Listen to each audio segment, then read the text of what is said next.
Hello again, and welcome back to the Dark Domain. We are back once more with, well, now one of my regulars, and probably soon to be regular. Uh, we're gonna let them introduce their characters real fast, so you can kind of get a vibe for who these people are, and then we are going to jump into tonight's story. So, starting at the top and working our way down. Hello, I am John, and I am playing Cal Thomas, a college kid, a college botany student, and who is taking this job for fun and the fact that he needs a job for the summer. He is a very tall, lanky fellow, blonde hair, freckles, and is just here to have fun.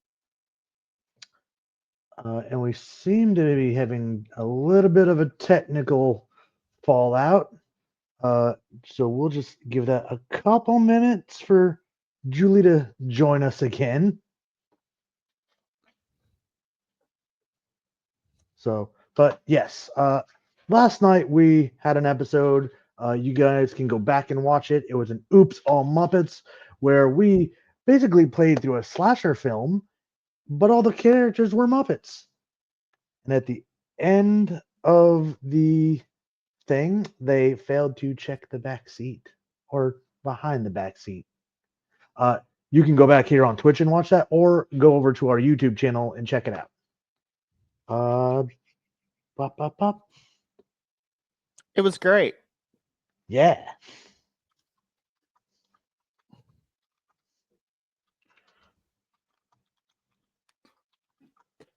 You tried to curse me, Ryan, and it Apparently, I bounced off cursed the of wrong me. person. Yeah, well, no, Like, you opened your mouth, and it didn't affect me.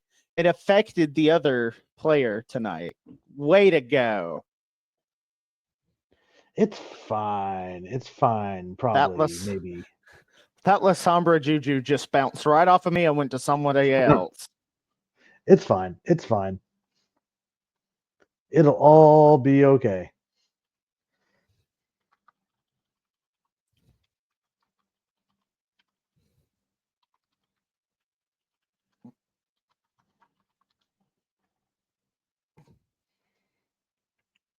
Yeah.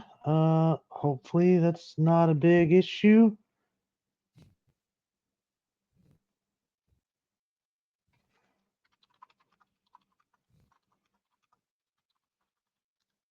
There she is. Hey, she's back. Woo woo! Minor technical difficulties. Sorry about that, guys. Yep, they got to meet Cal real quick. So why don't you go ahead and introduce Alexis? Hi there. I'm Julie. I'm playing Alexis. She is a smoke jumper by trade. So she's one of those crazy people who likes to fight fires and thinks it's a great time to jump from a perfectly good helicopter or airplane into the smoke, into the fire, and try to fight it and stop it from the inside out. And they're gonna have one hell of a night, or a few nights. Who knows? So as it opens up, you two are being driven in this jalopy of some kind of abomination between a Jeep and an SUV, just bouncing up the side of a mountain, taking you through the back roads and trails up to this very tall fire tower. You two have been kind of signed on as these park rangers for at least the season to sit out here for days, maybe weeks on end, to make sure nobody burns the forest down. Campers can come through. There's always natural disasters that could happen, and who knows what else. The driver is a woman in her late 30s. Goes by the name Sarah, and along this drive, she's kind of like, "Also, where'd you guys come from, eh?"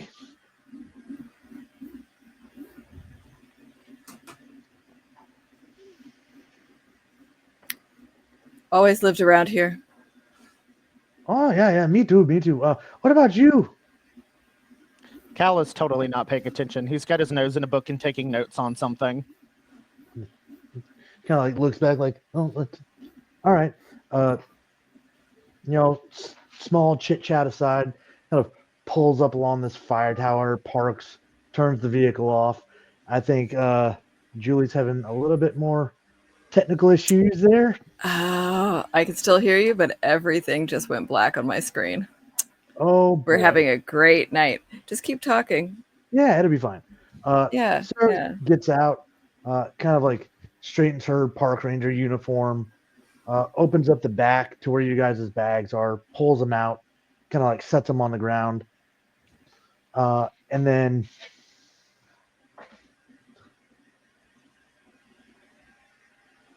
kind of waits for you guys to get out of the vehicle.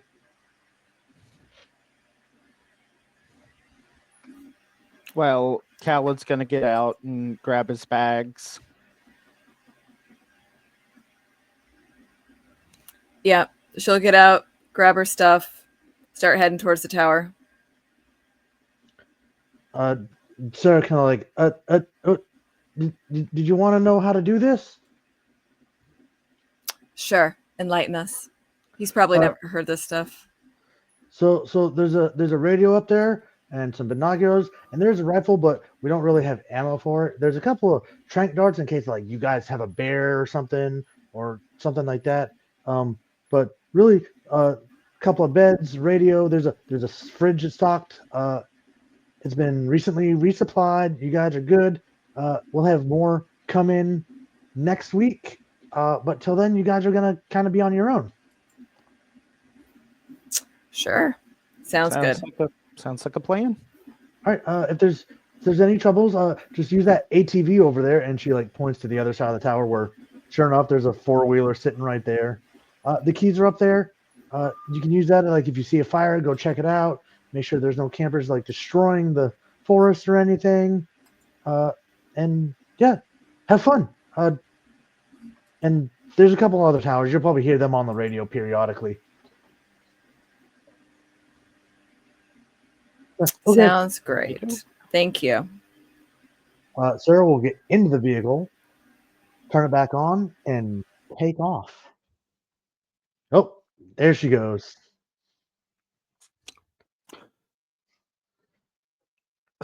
And there she is again. Woo!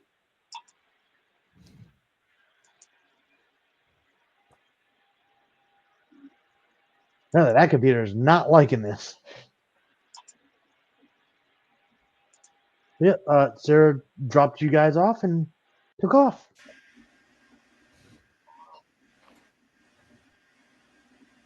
I mean, Cal's going to go up in the tower and start setting up his stuff. Yeah, you can basically pick one of the beds, get out whatever you want from your bag, kind of start setting it up and putting everything the way you want it. Along one of the far corners that kind of has all the windows set up to look out over the forest, there's a nice desk. There's some books, notebooks. Sure, there's a CB radio sitting right there. It's not illuminated. It probably turned off, but yeah. And the big fridge sitting in one corner that if you open it, you see whatever you could probably think of, like pop, food, all kinds of stuff to cook in the microwave that you guys got. Piece of cake. Yeah, nothing to it. Nicer Go than ahead I and post up. Go ahead. Well, Cal is saying this to Alexis. Nicer than I expected. Another fun camping trip. Sure. So as you guys do get settled in, how do you go about breaking up who's paying attention when? I'd say we go ahead and I turn to Cal. I'm like, we should go ahead and set up a schedule. We need to figure out times. There's going to be times when we're both awake, but there are times when one of us has to be awake at night. I suggest we split that up in half so that we can get a good chunk of sleep in. And also that little radio over there, we need to double check, make sure that that's even live and make sure it has charge. Yeah, he'll walk over to the radio when she mentions it and flicks the on switch, see if it's working. Flicks up, the little channel indicator lights up and has that like initial radio squelch of like static before quieting down. You got the little handheld piece.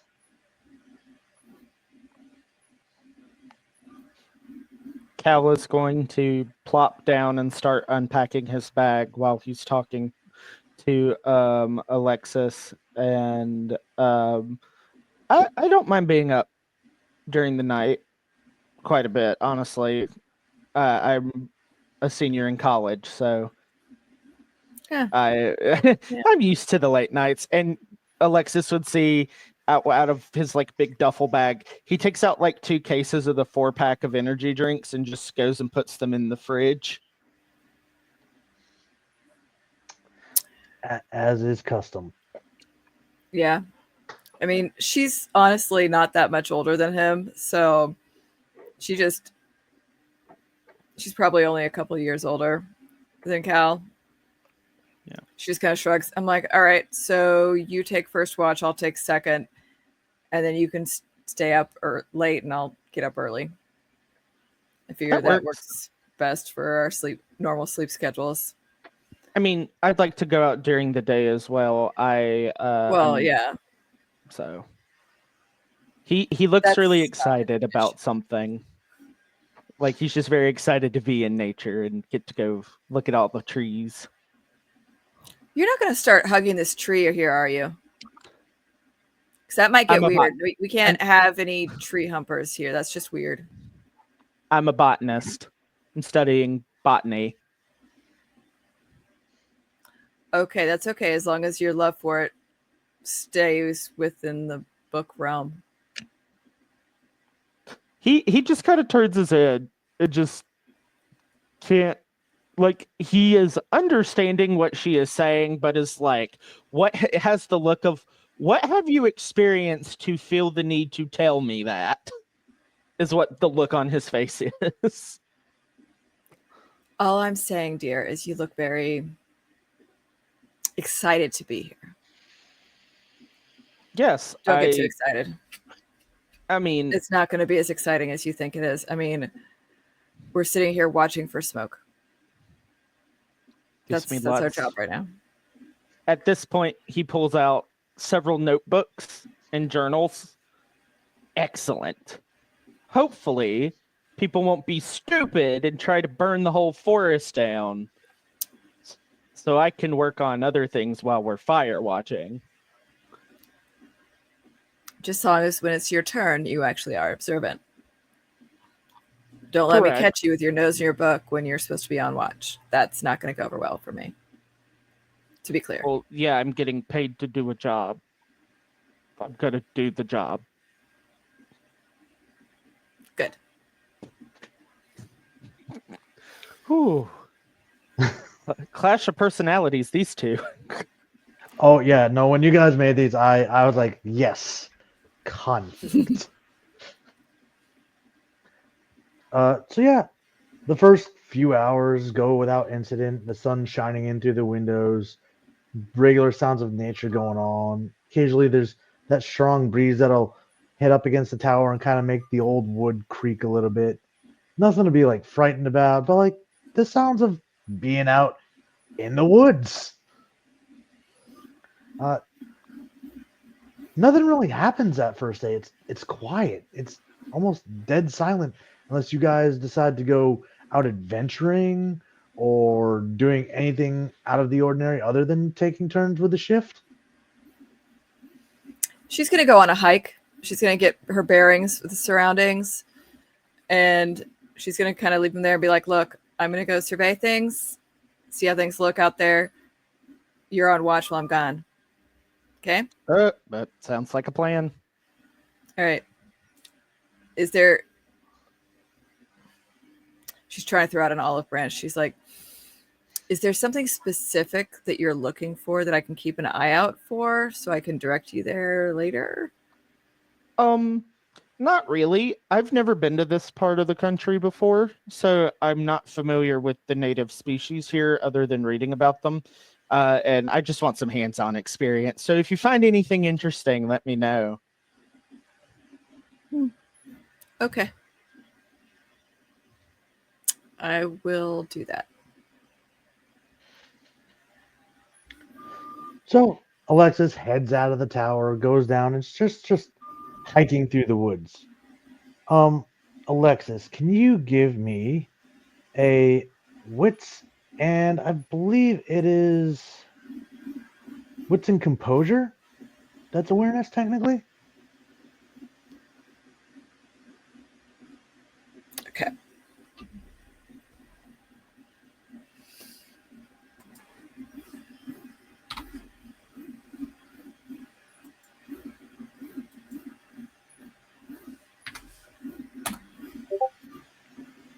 Eh. Sure. I'll burn I mean, I don't know. It seems kind of early on to burn a willpower point. Yeah, yeah. It's up to you. Like, this was more like, No. do you notice anything that might stand out for Cal? Now this Oh, was in like, that case, definitely not. yeah, no. Like, nah, this is the woods. That nerd can suck it. You know, it's not that she's anti-nerd. She's just anti getting herself put in danger because somebody can't get their nose out of a book. That is fair. So, and she's also a bit of an adrenaline junkie. So the fact that she is sitting in a tower, not her idea of a good time. Yeah, well, things have happened.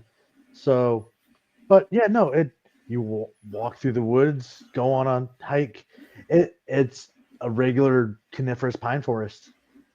Nothing really stands out. How long does Alexis spend out there? As long as she feels like she can and he won't burn the place down. Probably on this first trip out, about an hour and a half. Okay. Cal, while you're up there alone, you're just reading your book, kind of poking your head up every so often to look out the windows. So I do want to say he is actually taking the job seriously. He's not. Okay. He is actively surveying because he's like, one, I like trees. I like the forest. I like to go in the woods. This is like my comfort place. He's going to be really pissed if someone tries to burn the place down because of their dumbass negligence. So he is actually taking the job seriously. And when Alexis leaves, he like puts the binoculars in his lap and is just kind of panning. That, give me a wit and composure for that.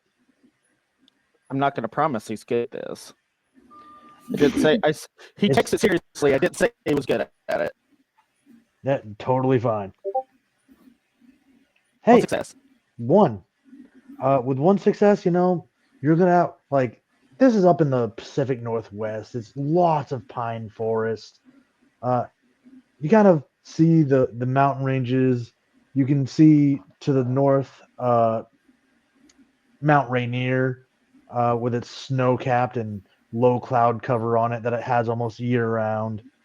And way off to what you assume is the east, you see what might be another tower, but it's really far out there and hard to see. Okay. He'll make a note and he'll have two journals set up. One is like his research journal, the other is like notes for things that happen here. And he writes in it, to the east, there's a tower. Can he assume, like, is there a role or have the knowledge of about how far that tower looks with the perspective of how small it looks from where he's at? Could he guesstimate a distance? Give me an intelligence and survival. Did I give him dots in survival? I don't know. One sec. I'm pretty sure you stacked his intelligence. Oh, I did. though, I gave him. nice. Yeah. We like that.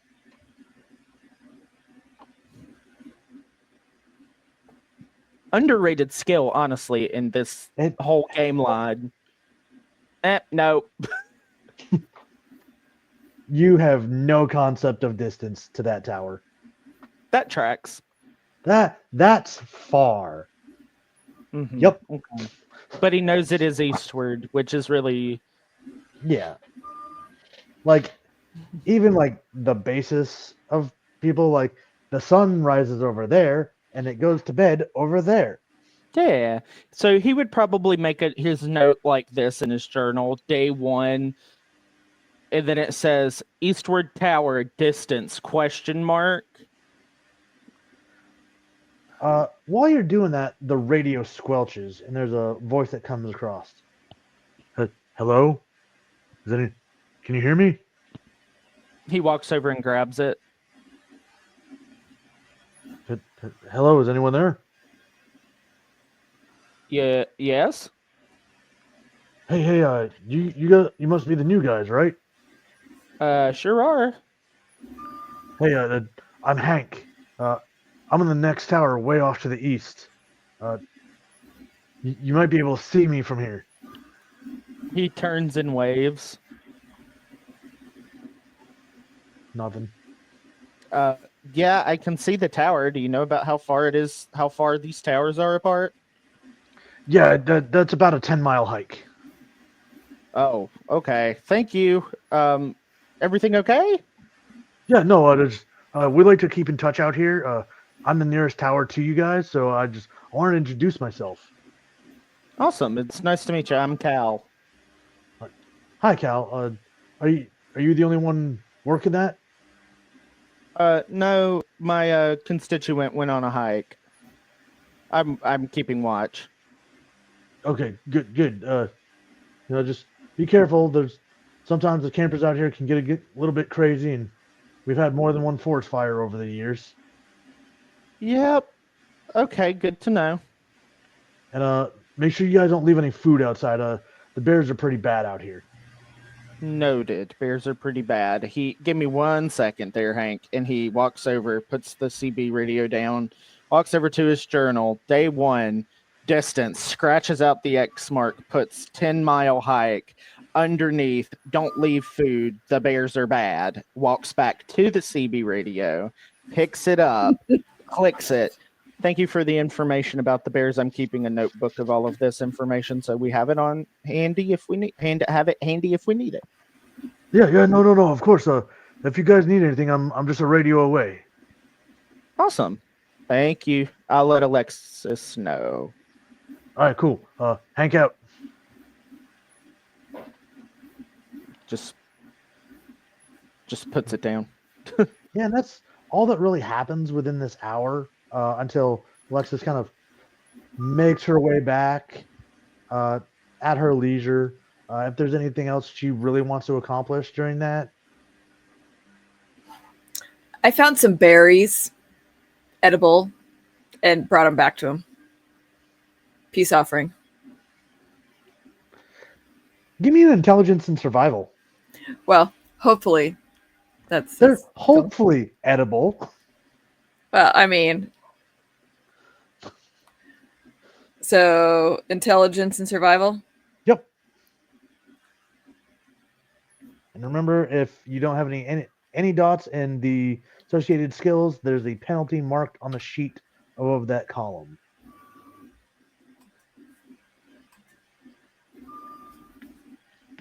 Ooh, that was a good one. One Yeah, success. you're pretty sure they're edible. I mean, my belly isn't upset from eating them, so. Yeah. Yeah, kind of. Alexis comes back, kind of like has this pocket full of berries that is offered to you. Can I make a into academics with my botany specialty to see if you can recall what the berries are? Sure. Okay.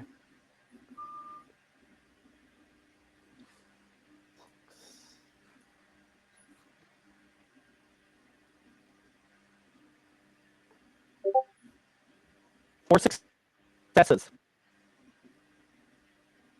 So these are Alaskan blueberries. Oh, Nice. thank you. You're welcome. Anything exciting happened while I was gone? Our neighbor to the east is about a 10-mile hike away. Don't leave food out. The bears are kind of very aggravated when you leave food out. That was terrible. I'm sorry. Anyway, those are Alaskan blueberries. He takes one and pops it in his mouth. What do Alaskan blueberries taste like? 'Cause I don't imagine they taste like actual blueberries. They're a little bit more bitter, but overall it's a very similar taste. These would be good in tea. They would. I definitely agree. So what's his name? This person? Hank. Hank. Does he have a friend that he's hanging out with over there? I Like we didn't do? think to ask. I didn't think to ask. I think he said he was the only one. I didn't make a note of if he was by himself or not. He hands her the journal. Got everything written down, just so if we need it. Gotcha. He's so neurodivergent. We love him. This is just John. What do you mean? This is V. I said what I said. Yeah. Well, next time we see him, or hear from him, we'll ask him. Indeed. How much daylight's left?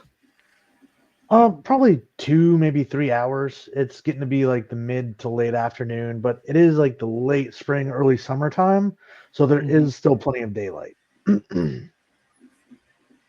He looks. I imagine he has an analog watch on, because they're in the middle of nowhere. And he wouldn't bring too many things, electronics, because it's not really how that works. He looks at his analog watch, looks at Alexis. Mind if I go for a quick walk around? Sure. Go for it. All right. Don't get lost. Hopefully I won't. I look at my watch. What time do you have? What time does he have? About 4:30 p.m. About 4:30 All right. p.m. All right. Your watch tracks with mine. It's gonna get. Don't be gone too long. We should have dinner together before we get going on our watches. Okay. Absolutely. I just want to go. You're gonna be back at what time? I'd imagine just an hour. So 5:30. I'll expect you. Yes. And then he trots off down and then before he goes down, he's going to grab a notebook, a pen, stick it in there, grab a backpack that he brought, put like a bottle of water in it in case he needs it, and just toddles his way down, making my way downtown. Anyway. Oh boy. It's fine. Yeah, just walking off into the woods. Is he looking for like plants in particular, or? I would say he wants to get a good idea of what wildlife is in this part of the park, the forest. Because you could read about, generally there's these kinds of animals here, and he would have done that research. But he is wanting to look and see if there's anything in particular that would be around that they might need to know about, like if there is a bear den nearby or something like that kind of deal. Okay. I think we are going to call that an intelligence and survival. In theory, do I get my tracking specialty? Sure. Yeah. For signs of like animals and game. Yeah. Okay. 2 successes. Yeah. So you easily see a few deer trails, and you see some scratches on trees just about head height, maybe a little bit higher. And you know that like elk and bucks and deer and stuff will rub their antlers on them when it's felt season. So that kind of tracks. You definitely see signs of bears between like some old droppings as well as like claw marks up on a tree. But yeah, no, seems like the regular kind of woodland stuff that you would find. He checks his watch. What time is it? It's been about a half hour. While he's gone, what is Alexis doing? She is going to get the rest of her stuff set up the way she likes in the tower, and then just keeps watch. All right. Kind of mutters under her breath, I hope he doesn't get lost. Give me a wits and composure roll real quick.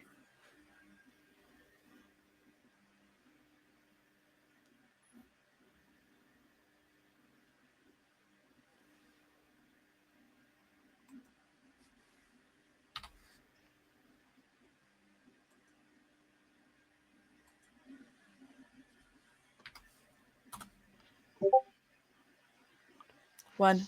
Yep. Looks like woods. You definitely spot the tower that Cal saw, and it is easily a good distance out there. 10 miles would probably seem about right, but without some sort of reference point, it's really hard to tell.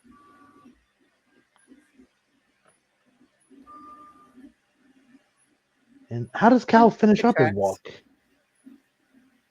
Well, he is but nothing but punctual because he doesn't want the scary woman he's cohabitating with to rip his throat out. So as soon as he looks at his watch, he writes down in his journal very quickly, okay, there's elk in this particular part of the forest and any other animals that he found, tracks of and signs of, and just toddles his way back. Like he goes probably like in a straight line, turns around and walks back the opposite direction.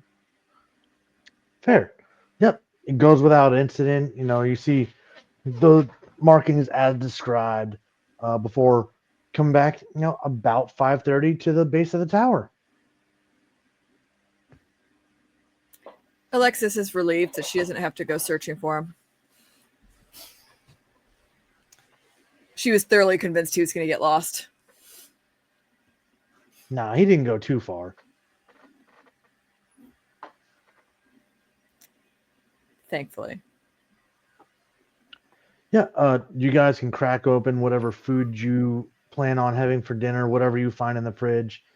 It's not a lot of special stuff, a lot of microwave meals, a lot of like easy like ramen cups and the like.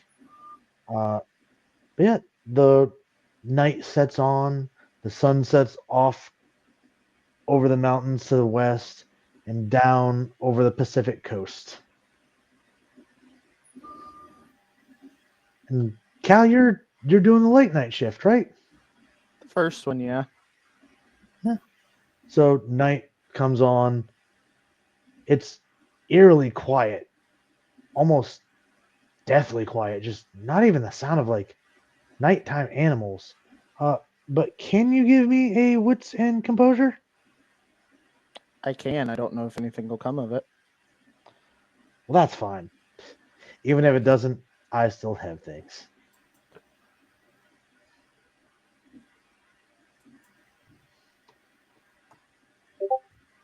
Oh, 1 success. Yes. All right.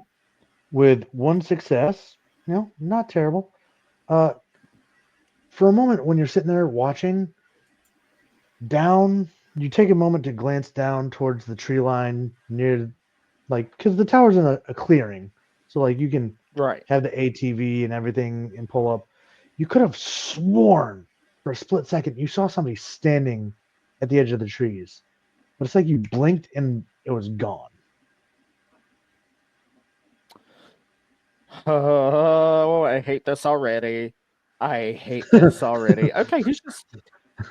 I love you because I know He's you're not from ready. the Appalachians, and I know what this does I'm to not you. from Appalachia, but I know, I know I am culturally adjacent to the Yeah, Appalachians. same thing. There's a spread out area. You're in it. Yeah, well, fuck. We're just gonna leave it. See something. What's the quote? If you see anything, No, don't you didn't. say anything. Yeah. Don't acknowledge it. It is So the he's doing complete that. opposite of what TSA tells you. Yeah, no, he's gonna leave Alexis alone. Um, he is going to just go back to what he was doing. He's probably got a CD player going while he's keeping watch to keep him awake. Oddly enough, listening to metal. Um, just like kind of bobbing Okay. his head up and down while he's just like got a cold one open from the energy drinks he put in the fridge. Um, yeah, he's good to go. He probably, the later on it gets, he's probably going to pull out one of his books and just thumb through it casually, like all sorts of different things just to keep himself entertained. Yeah, like your shift kind of goes without incidents. It's quiet. The stars are out, ever peeking up so often. No glow of fire or smoke out on the horizon. And other than that one incident, nothing of note. Do you do the whole night shift or do you wake Alexis up at some point? We were gonna split it half and half. Okay. Yeah, I was about to So- ask Julie if that's what we were So- doing. Then yeah, if that's what they So would have we do agreed upon, about he'd figure out. 6, 7 hours. So about 4 hours in would be about halfway, because the nights aren't too terribly long at this time of year. Yep. He would gently go tap on Alexis and be like, "Time to wake up." I don't think he'd actually say it like that, but you get the idea. You probably only needed to tap her on the shoulder, and she probably immediately just sat up, like she was already awake. Okay, Undertaker fair. style, just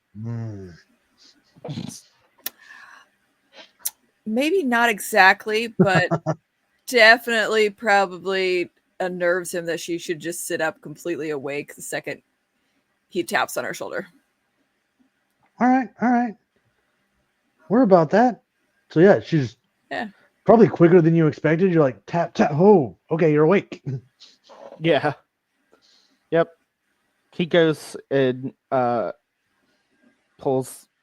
This guy's got snacks. Let's be honest. He's a college nerd who spends many hours in a library. This is no different from what he does. The only difference is he's not in a library, right?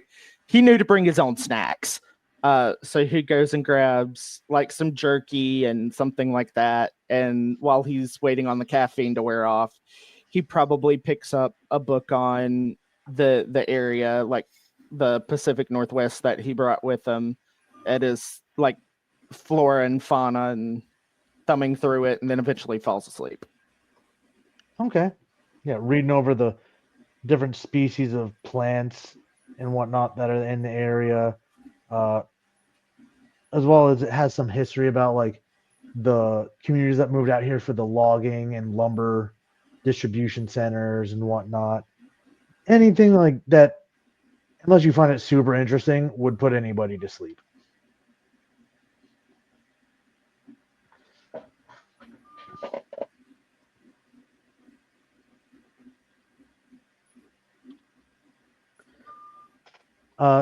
Yeah, so Alexis, you take over the shift and he didn't hand you off any information. You assume it went without anything. Hour goes by, 2 hours goes by, and then the radio squelches a little bit. Grab the radio. And it's a male voice that comes over, and it almost like whispered, like, "You need to turn your lights off." She's like, okay. Flips the lights off. Can I ask why?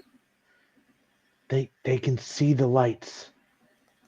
They're Who can attracted to see it. the lights? I can't say. Are at this you time, Hank? Yes. Yeah, I'm in the Hi, tower Hank. in the east. You must be Alexis. I'm Alexis. Do you have somebody with you, darling? Or are you all by yourself? No, I'm by myself out here. I've done this for years. You need to keep the lights off after midnight. Lights off after midnight. Okay. People need their beauty rest. I get it. Okay. Yeah, something like that. They will see the lights and they're attracted to it. And they're more active between midnight and sunrise. Okay. Right. And try to keep quiet. Like the less noise you guys make at night, the less you guys are likely to be seen by them. But I should go. Oh. And after that, the radio would fall silent.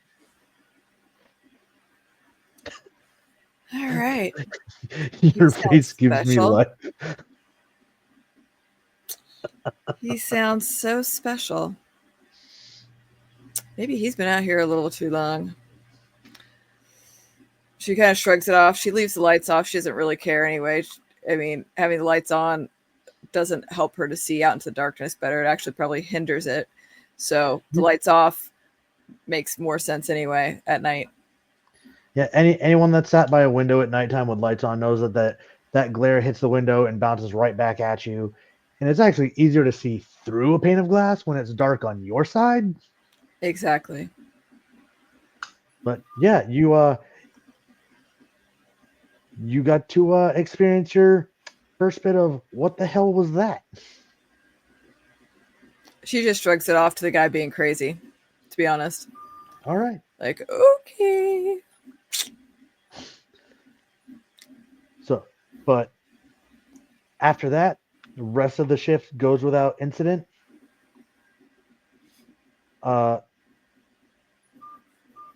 Sun comes up. Daylight pours through the windows.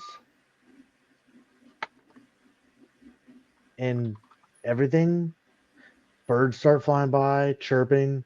The sounds of nature return. Is there a stream nearby?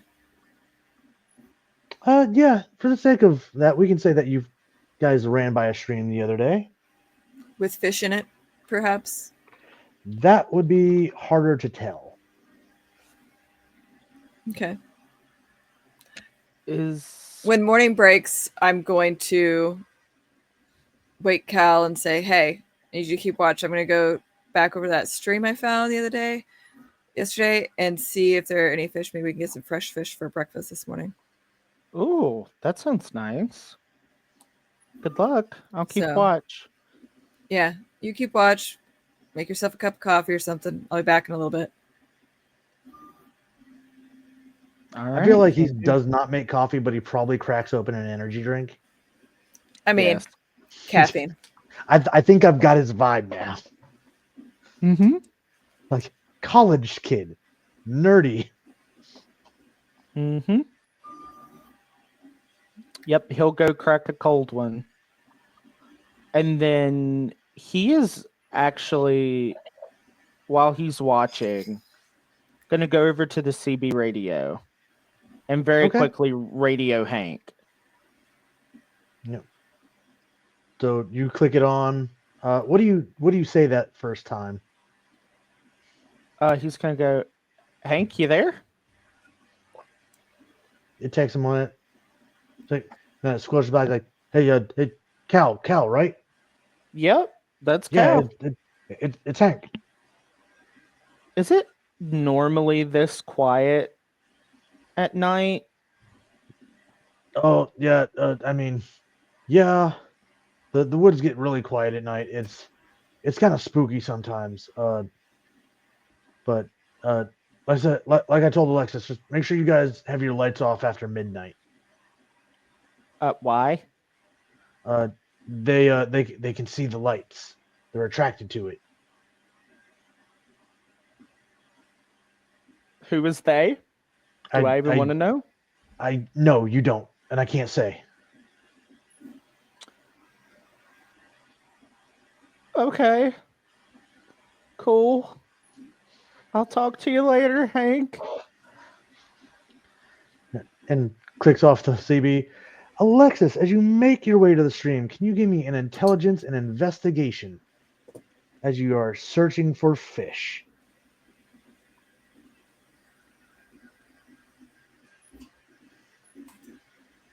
That's not survival? No, not this time. Well, let's just cross our fingers then.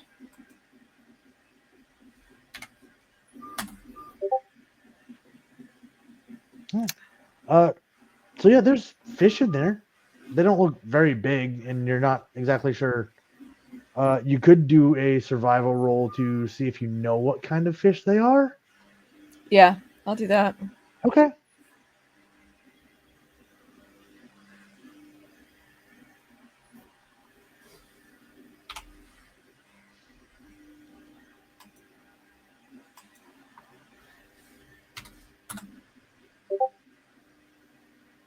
They are fish. Ugh, they are fish. Those Wow, are fish. these dice do not like me tonight. I'm gonna. So if I burn a will, then I just roll again, but with one less die. Yeah, you would re-roll 3 of the dice. 3. Yep. Okay. I'm gonna do that. Because we're going to cannibalize some stuff from some other systems because it works out better. Old World of Yep. Darkness had some hiccups in the system that we don't like. 1 success this time. All right, so they look like they're some kind of trout, but you're really not sure what exact species they are. That's edible. Yeah, trout's trout, right? Yeah. So she's going to go fishing. See if she can grab some of those. I don't want to. I'm going to let you choose between dexterity and resolve with survival.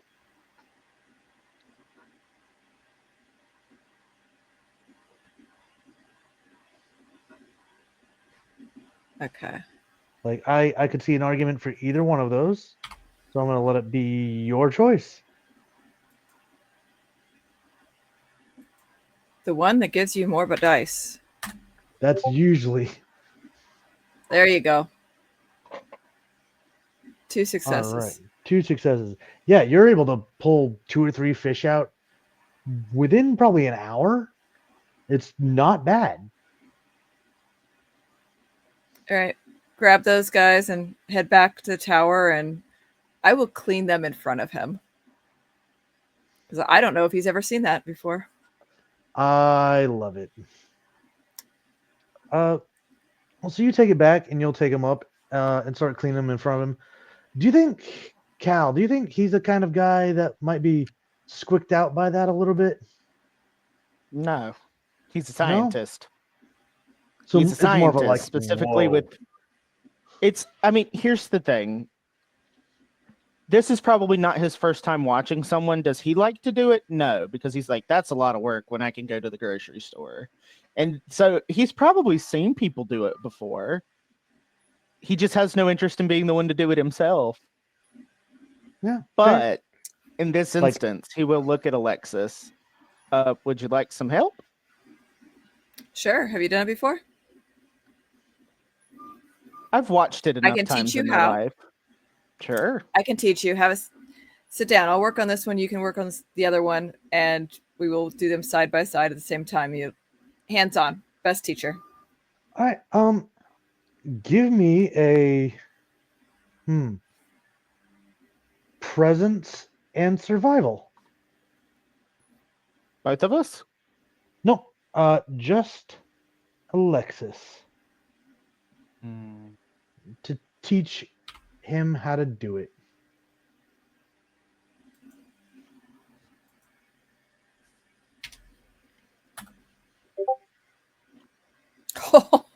No, Let's go. 100%. Like, Cal, you just learned how to clean and gut a fish. Like, you feel pretty confident that, like, if you felt okay doing it, you now have the knowledge to do it. I mean, I think Cal would much rather eat fish than all of the processed food that's in here and the stuff that he brought. So yeah, he's about to go whoosh, whoosh, whoosh, and clean a fish. That's fair. So yeah, he gets this going. He's got it. Like after Alexa shows him, he's like, "All right, give me that one," and like without any kind of effort, just kind of mirrors what you saw her do. Piece of cake. Monkey see, monkey do. Nice. And yeah, you guys can have a nice fish brunchy lunch kind of thing going on. Spend the rest of the day watching out over the woods, sitting in the tower, entertaining yourselves. Before at some point you do see a line of smoke to the south.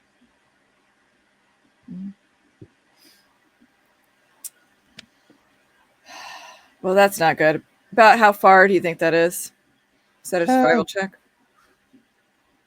Probably maybe a mile, if that. That's not that far. All right. Cal, why don't you radio into base that we see a line of smoke about a mile out? I'm going to grab some gear and I'm going to head out. You stay here.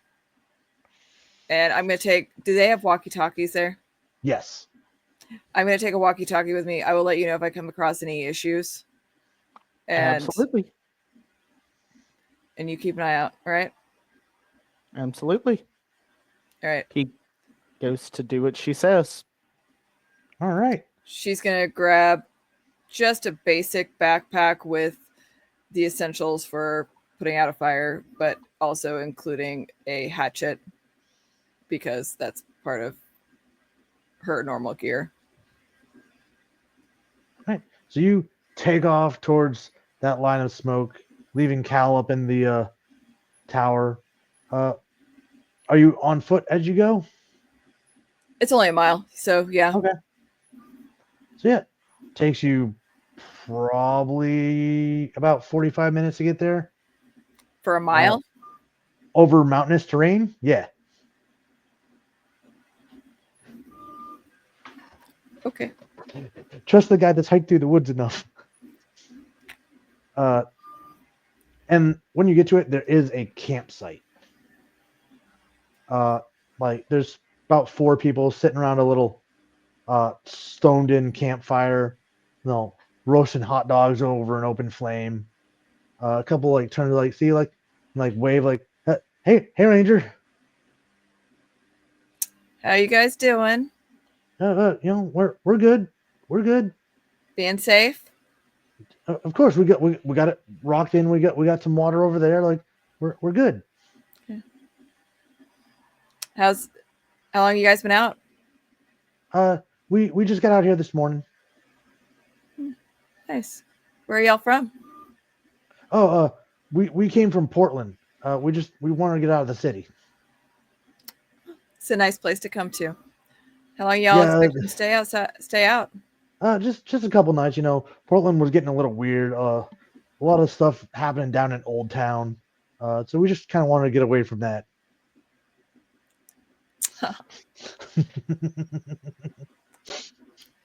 She just smiles like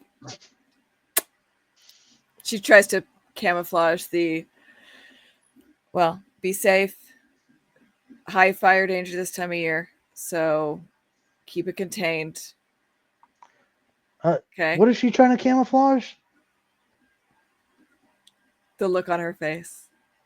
She just give smiles. Me a manipulation and expression.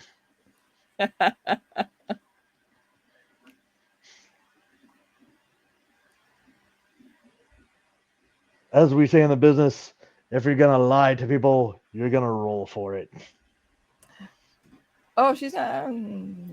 Yeah, she's not gonna have any. So she's just not gonna have any poker face though, because she has nothing in expression and she only has 1. Yep. You never roll less than 1. So she gets 1. Yep. You are always allowed at least a single die for your dice pool, no matter what. Well, let's just see. Nope. Alexis has a very loud face. She just smiles at them. You see him kind of like look at each other like, okay. She just smiles at them and she's like, be good. Yeah, it's kind of like And her hand Uh, is resting on the head of the tomahawk that's on her hip. yeah, they all kind of like not like full on recoil, but definitely like kind of lean back on the chairs they're sitting on. Like, okay, If you need anything, we're not far. We're only about a mile up. Nice big tower. If you guys need anything, we're in the area. Okay. all right, you got it. She hikes back. Yeah. After she gets out of earshot from the campsite, she's gonna radio to Cal. Just some kids out camping. Nothing to worry about. On my way back. Cal would say, "Good, good."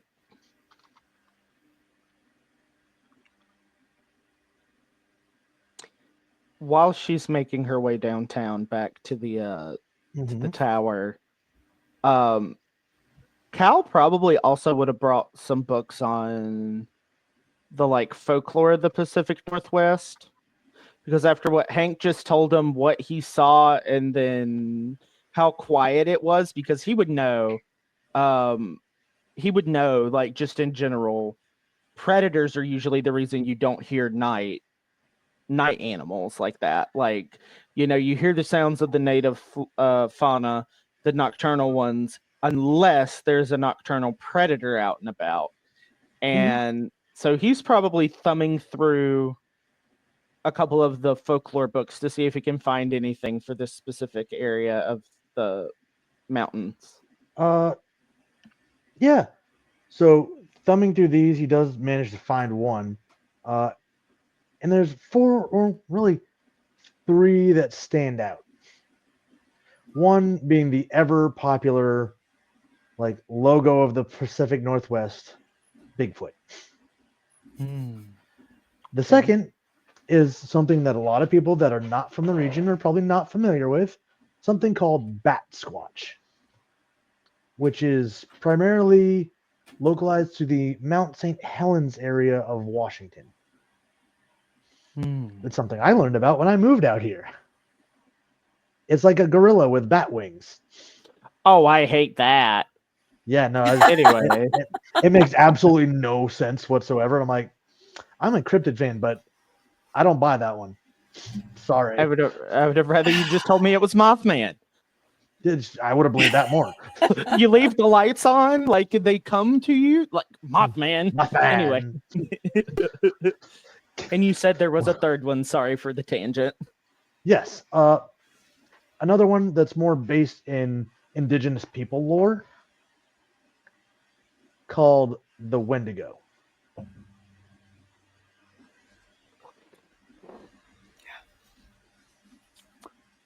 Your face gives me so much joy. I hate you even as a person from the Southeast. I hate you even said that word. I'm aware. I'm a cryptid person, and I have a large sliding glass door in my living room that I will not be going near tonight. Thank you. I have to close my blinds after this. Thanks. Apparently, you guys don't sleep next to a Marine, because if you did, you would have no fear at night. If I would sleep next to a Marine, I'd be terrified. I know what they eat for a diet. We love our jarheads. It's fine. Cal is going to put a note in the journal with all the other notes about the area.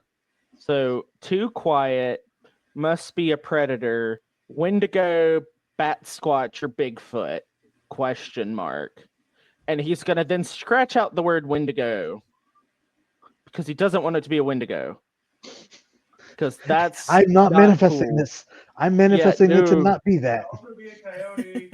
Yeah. So he just like scratches that out and is like having an internal crisis. Can you give me a manipulation and expression? I feel like he's trying to keep it under wraps as Alexis comes back to the tower.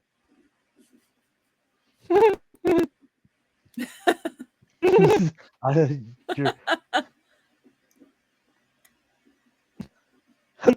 oh, excuse me. Yeah, You no, have a great Alexis, poker face too.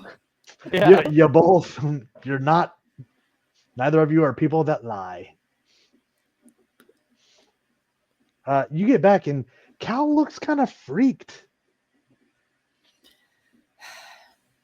I look at him and I smile and I sigh I don't know if that's comforting. and I take a breath.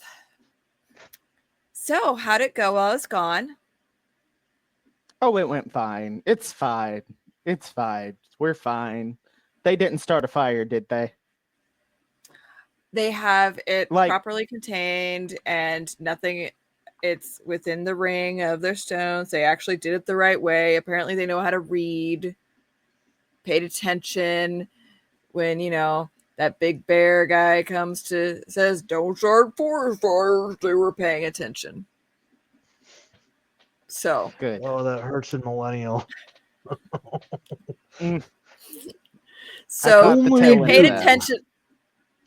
Only you can prevent forest fires. Also, I know I'm probably not that much older than them, but I kind of gave them the mama stare, and I think they're gonna listen to me. So Excellent. yeah, I may have scared them. It wasn't intentional, but I'll be honest, I kind of don't mind if I scared them a little. Yeah, It's okay with me. I don't mind being Fair enough. scary. fair enough. So, personality quirk, I don't mind if you think I'm scary. I mean, I'd like you to be able to trust me, but I don't really care if people think I'm scary. You know, it can't be as bad as when I was in high school getting shoved into lockers. So, as long as you're not doing that, I think we'll be okay, no matter how scary. Only if you deserve it. Only if you deserve it, dear. But there aren't any lockers here, so I'd have to get more creative. Yeah, that's what I'm afraid of. Yeah. So it's fine. So far, so good. Now, what were you reading that freaked you out? Because I know that's all you're doing is looking out in the woods and then reading. So what did you read that's freaking you out? It's fine. It's fine. It's fine. How about you show me your notebook? Okay. He just hands it to her.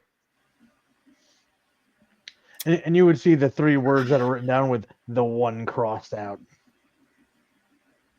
It's going to be okay. Did you bring your teddy bear and your whoopee? And you're what? He doesn't speak military. He doesn't know what that is. Poncho liner, love. Whoopee. Oh. It's the military. It's your comfort security blanket.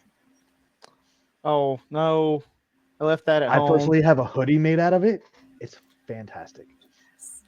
Ben and the kids all do. Hmm. Yes. It's the The whoopee greatest hoodie. invention known to man. Fantastic. This is surprisingly warm. And I'll lightweight. be okay. I'll be okay. I also wrote the notes that Hank did because I went to talk to Hank to ask him about why it was so ungodly quiet. And that's what sparked me to look at that. What did Hank say? About the whole there's things and turn your lights off after midnight. It attracts them. I'm not the most superstitious person in the world. However, I am a little stitious. So I think we should listen. I mean, it's good to keep our guard up. And also, when it gets dark outside, I don't disagree about the lights being off. So it'll honestly help your eyes to spot things if the lights are out. So once bedtime hits, all lights out. Okay. That is absolutely fine by me. Okay. So, yeah, I mean, that's really all I got. So, you play cards? Um, he's thinking, or I'm thinking, does he play cards? I don't know. She pulls out a deck and says, "Sit down." I play a Mingo Fish. You can learn something better than that. Okay. He is But, very much still in his body language. Very anxious about that he was that anything like that could be a possibility, because like I said, he has spent a lot of time in nature as a botanist and someone who's studying it. He purposely went out of the way to instead of just reading about it in textbooks in college, he would do stuff like this every summer where he'd go hiking and spend months at a time out in the wilderness to learn. So does he tell her any of that about his experience being out in nature so much? After their first impression of her saying "don't go fuck a tree," I don't know that he would, unless prompted. Because apparently to him, Alexis he thinks Alexis thinks he's a tree fucker, which he is not. No. A tree hugger. It's different. It's different. It's a different version of a hippie, okay? You're more of a scientist, less of a hippie. She's starting to figure that out, but she was just trying to be sure. I mean, at this point, if Alexis would ask like what his experience is and why he's doing this, he would divulge that information. It is probably something she would ask if they were playing cards. Oh no, I should have said he did sit down to play cards. Okay. Yeah. So you guys can spend the rest of the day kind of playing cards. Alexis showing him how to play different games other than Go Fish. Like, no, you need some other life skills. Come here. And she can kind of teach him whatever she wants. The rest of the day, no fires, no alerts, no radio. Kind of goes without notice. And unless you guys do something specific, the sun can set on that day. Yep. Cal, you take the first watch. No strange phenomena by the woodline this time. Wake up Alexis for her shift and then go to sleep. Alexis, can you give me a wits and composure? All you have to do is not fail. Oh, okay. Let's just see what the dice say about that. Yeah. They've not been much in my favor. Perfect. Two. You hear an ungodly, what doesn't quite sound human, scream. Oh.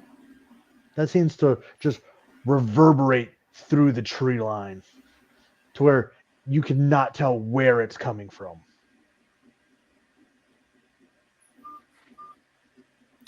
That's not normal. She's got her binoculars up. They do not have NVGs, do they? No. Not nearly so high tech. It's like, no. Oh, it's dark that way. It's dark that way. Oh, and there goes Hank's light. He just turned it off for the night. Yeah, she's just gonna probably before this point she would have checked that rifle. Is there really no ammo? There is about 7 trank darts, but that's about it. She's gonna grab the rifle and load it, and then put it on the table in front of her. One of those like nice bolt ones, and you're cock it up, pull it back, put it in, push the bolt forward, and slide the lever down. And she's going to have that on the table in front of her, as well as her hatchet she's going to have out. Yeah. And she's going to keep looking. Just keep watching. It wasn't normal, but she can't tell where it came from. So there's no reason to go out into the middle of nowhere for no reason. Another about 30 minutes pass uninterrupted before you hear it again, and it seems further off, quieter, but not for lack of tone, almost as if it had moved further away. Which direction? South.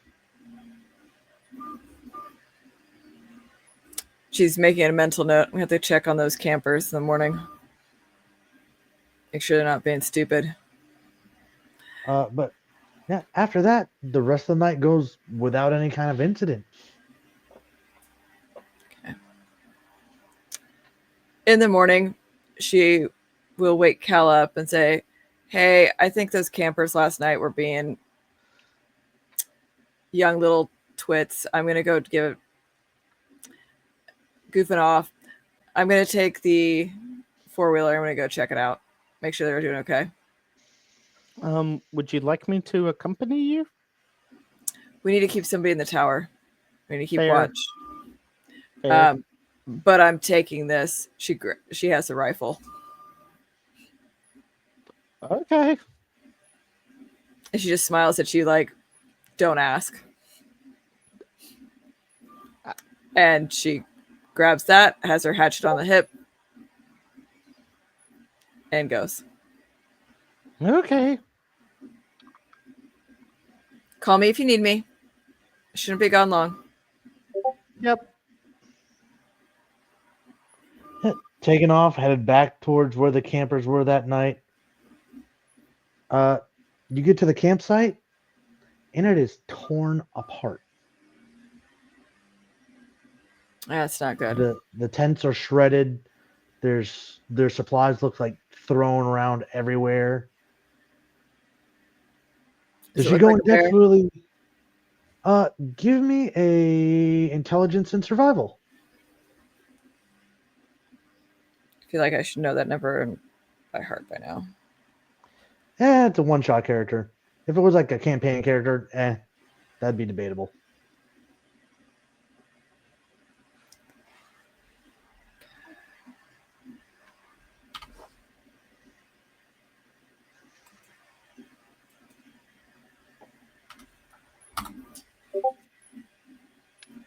So you don't find any bear tracks.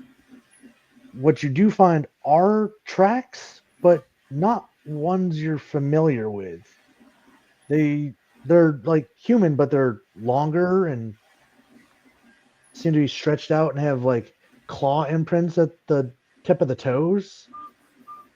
But Okay. it does seem to be like a barefoot impression, like not wearing shoes.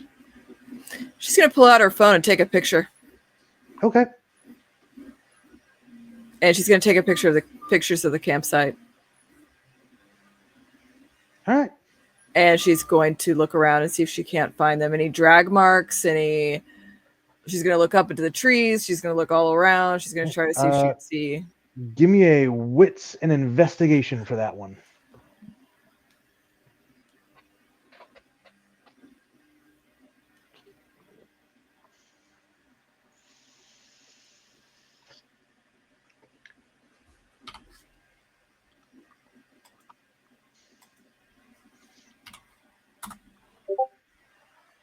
Whew.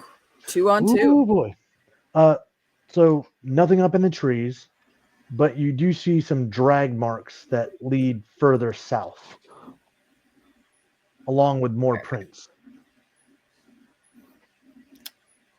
Before I move on, I'm going to pull out my compass, see exactly where this campsite is, and I'm going to call back to Cal and say, "Cal, I want you to write these coordinates down." Okie dokie. Let me get my notebook. Okay, I got my notebook. All right. Write down these coordinates. Tell them the coordinates. And say, "Look, this is where the kids' campsite is. It doesn't look right. They didn't leave it the right way. I am going to see if I can follow their trail and see what's going on with them. Heading a little bit farther south, okay?" what did it look like? Like they didn't know how to clean up after themselves. And that's not nice. That's not nice. Not to worry. But they need to be held accountable.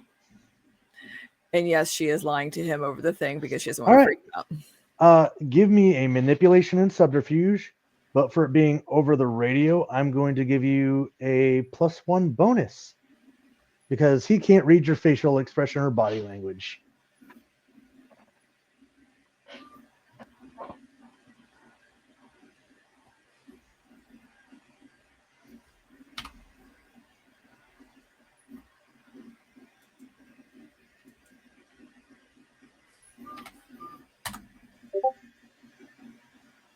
Now, does Cal take this at face value? Or is he trying to read more into things when she talks? Cal has been on edge this whole time. He is going to definitely not take it at face value. Wits and empathy. I actually gave him dots in empathy. Yeah, there's no like insight, so we're gonna use empathy.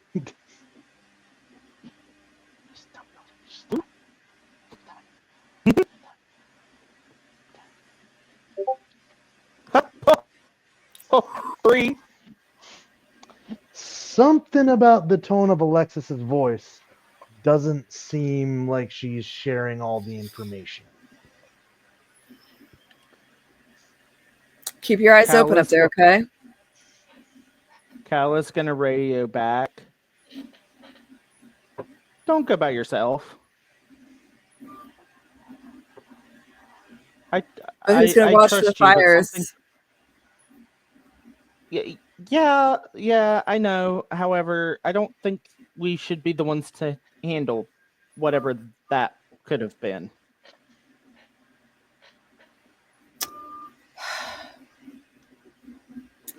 Okay, she's debating, and she's also uneasy about the whole thing. All right, I'm going to come back to the tower first, and we can discuss this. And maybe there's something in your books that can explain this campsite. Yeah, I'll be back in a minute. And she will drive back. Yeah. Hop back on the ATV, drive all the way back to the tower. And she's going to pull out her phone and show him the pictures. This campsite was torn apart, and the print she shows you looks like a human print, like a human footprint, like a barefoot one, but longer, and there's claw marks at each of the toes. She also made sure to take a picture of her foot next to the footprint just for size reference. Yeah, it's like having a toddler's foot next to like Shaquille O'Neal's. What a comparison, and it actually makes sense. Okay. I use what I know, man. Yeah, it works though. Like I totally understood that. Cal is going to look at Alexis. Do me a favor when I show you something in one of these books. Don't say it out loud. Just fair. Don't say it out loud, please. He goes to grab.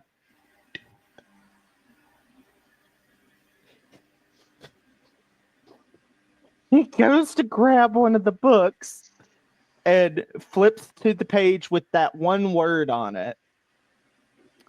And he points to it.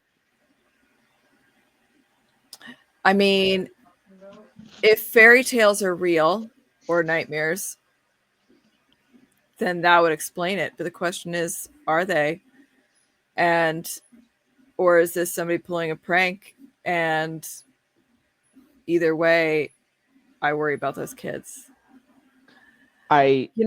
She's only 24 and she keeps talking about them as if they're these young little kids who are like, they're only a few years younger than her.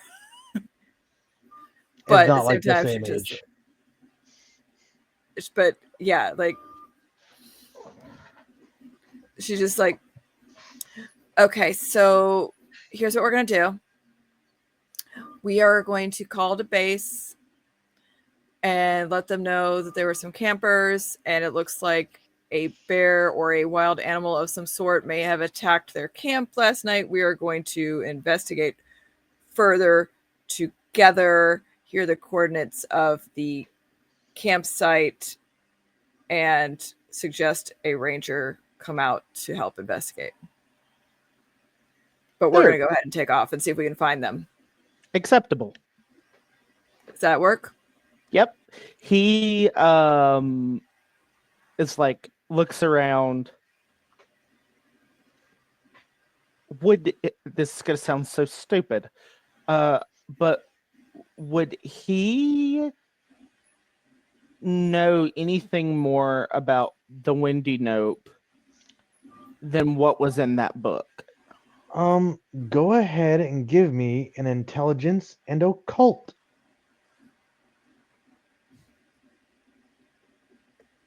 Mama needs a new pair of shoes. Okay, I'll take it. That was one. You know that they are a creature of folklore and are supposedly embodiments of hunger. Some cultures say that they are created when a human being is forced to commit cannibalism.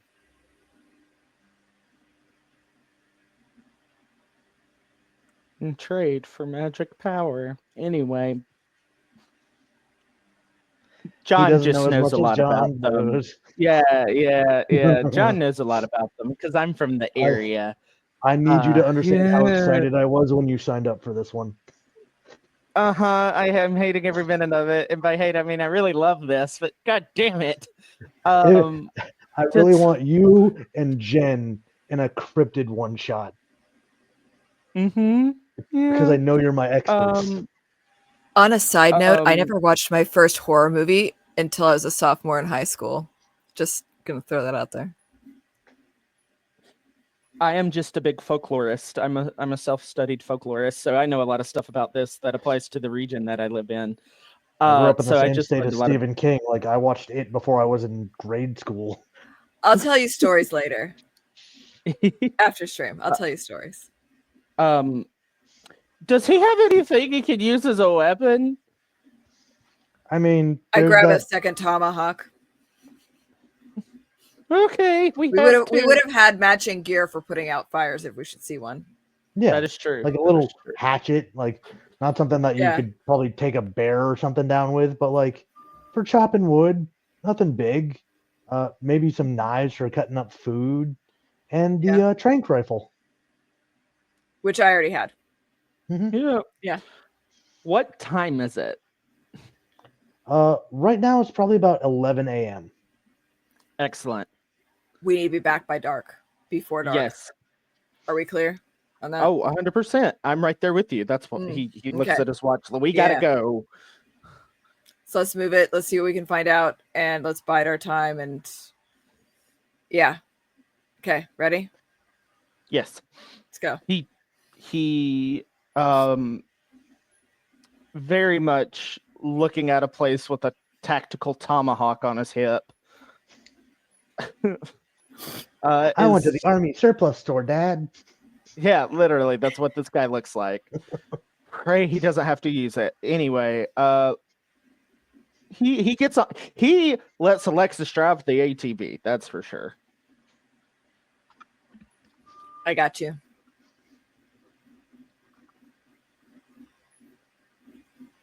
Yeah, no, actually, let me.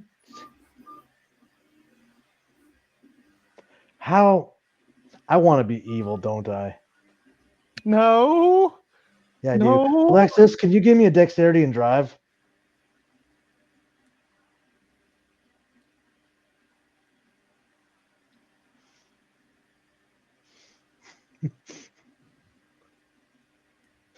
Because nobody put any dots in those. Oh Haha. It's not the smoothest ride. I didn't crash though. You didn't crash Seen that happen. yet. I am now just imagining as this is happening, Cal is holding on for dear life, like Sia with the chandelier, as she is hitting every bump and nook. Not obviously probably on purpose, but he's just like, whoop! She does find it amusing, though. Yep. She maybe isn't avoiding as many as she should. We're just not going to talk about that. You easily get to that campsite. It's a rough ride, but you get there and you see the same scene that you saw in that picture. That there's just things torn apart, supplies tossed everywhere. It almost looks like people were ripped out of tents or they were looking for something. It's really hard to tell with just how bad these things are shredded. All right. So the path of the drag marks, are they all going the same direction? Yes. Is it a footpath or can we drive? It's weaving between trees. It would be a really tight fit, but you could drive a little bit further.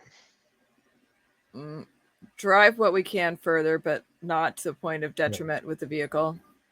Eventually, just the land around it gets to that point where, like, you can't get the ATV through there. The trees are too dense, and there's too much rocky uphill terrain to where you're going to have to take it on foot. Take it on foot. Let's go. Take yourself a little hike. Yep. You get through that kind of terrain. You guys can give me intelligence and investigation to keep on par with following the tracks.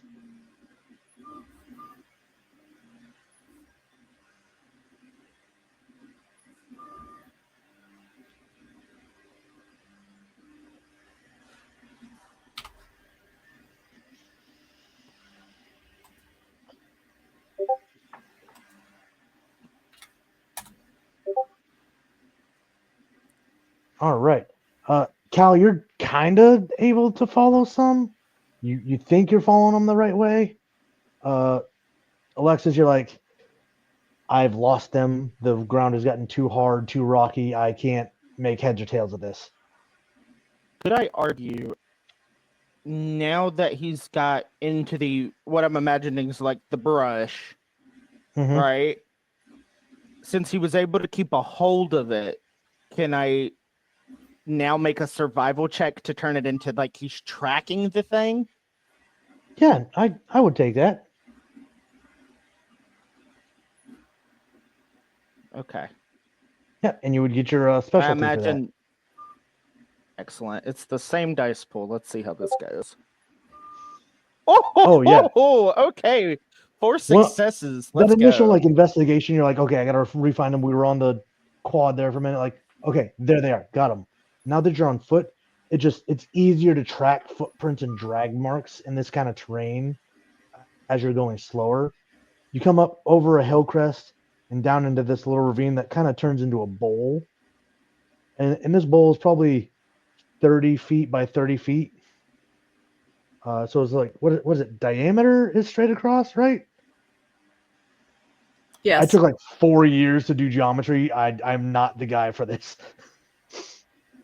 I'm too gay for that. In this bowl is a site to where each of you, I need you to roll a resolve and composure.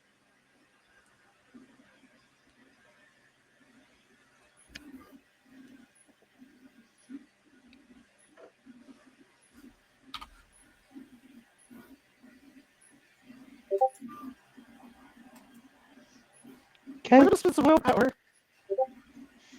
You gonna use a willpower for that one? Yeah. Okay. Okay. There we go. There you go. Enough to not run away as you come across this, and for viewers at home that might be a little bit more squeamish or have triggers for gore, this is your warning. That you see in this bowl is just eviscerated human remains. There's organs and blood and body parts just strewn around the whole thing. They will not believe this. She pulls out her compass and takes note of the coordinates and takes pictures. And then is going to look around for the area for what may have caused it. And also, she wants to see if there are identifiable faces of the campers from the previous night. Let's see. Lots of things. Yeah. Give me a intelligence and wits roll. I was like, it's been a minute since I've had to do somebody make a memory roll. This is a homebrew mechanic we stole and made for Vampire 5th edition. Sometimes, we don't take notes because we're just having fun. So we see if our character can actually just remember. I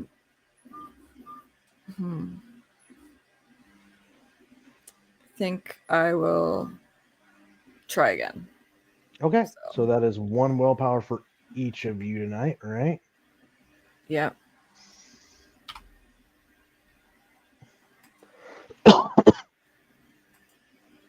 So that's 3 new dice to roll. 2 success. You recognize at least one of the faces as the campers from the previous night. I tell that to Cal.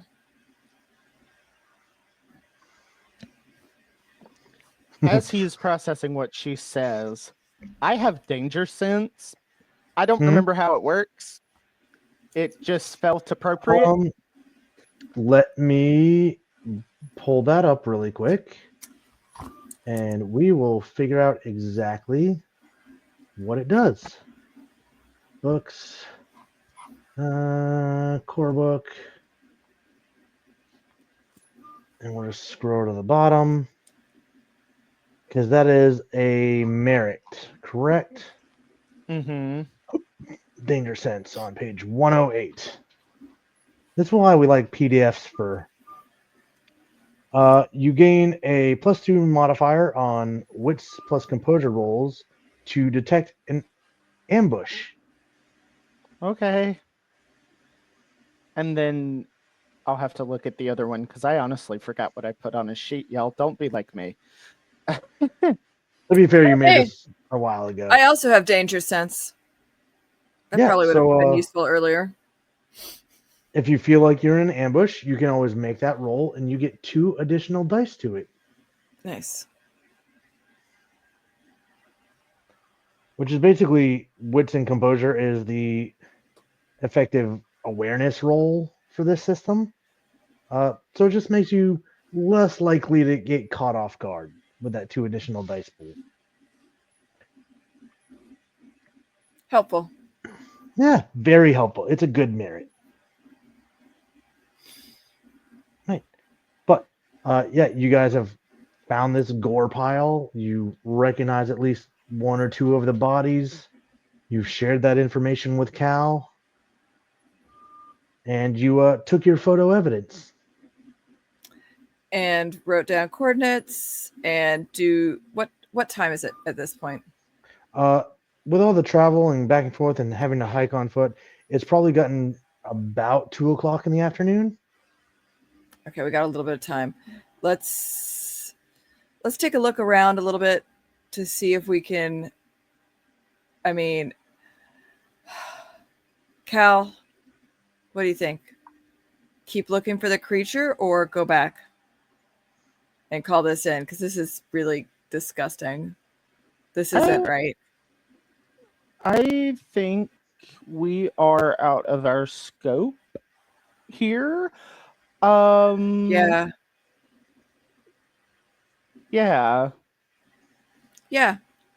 Agreed. Okay. Yeah. Good. Okay. Let's go back. Yeah. Let's go back. He looks at his watch and just nodding fervently as he's almost borderline power walking to get out of the brush. And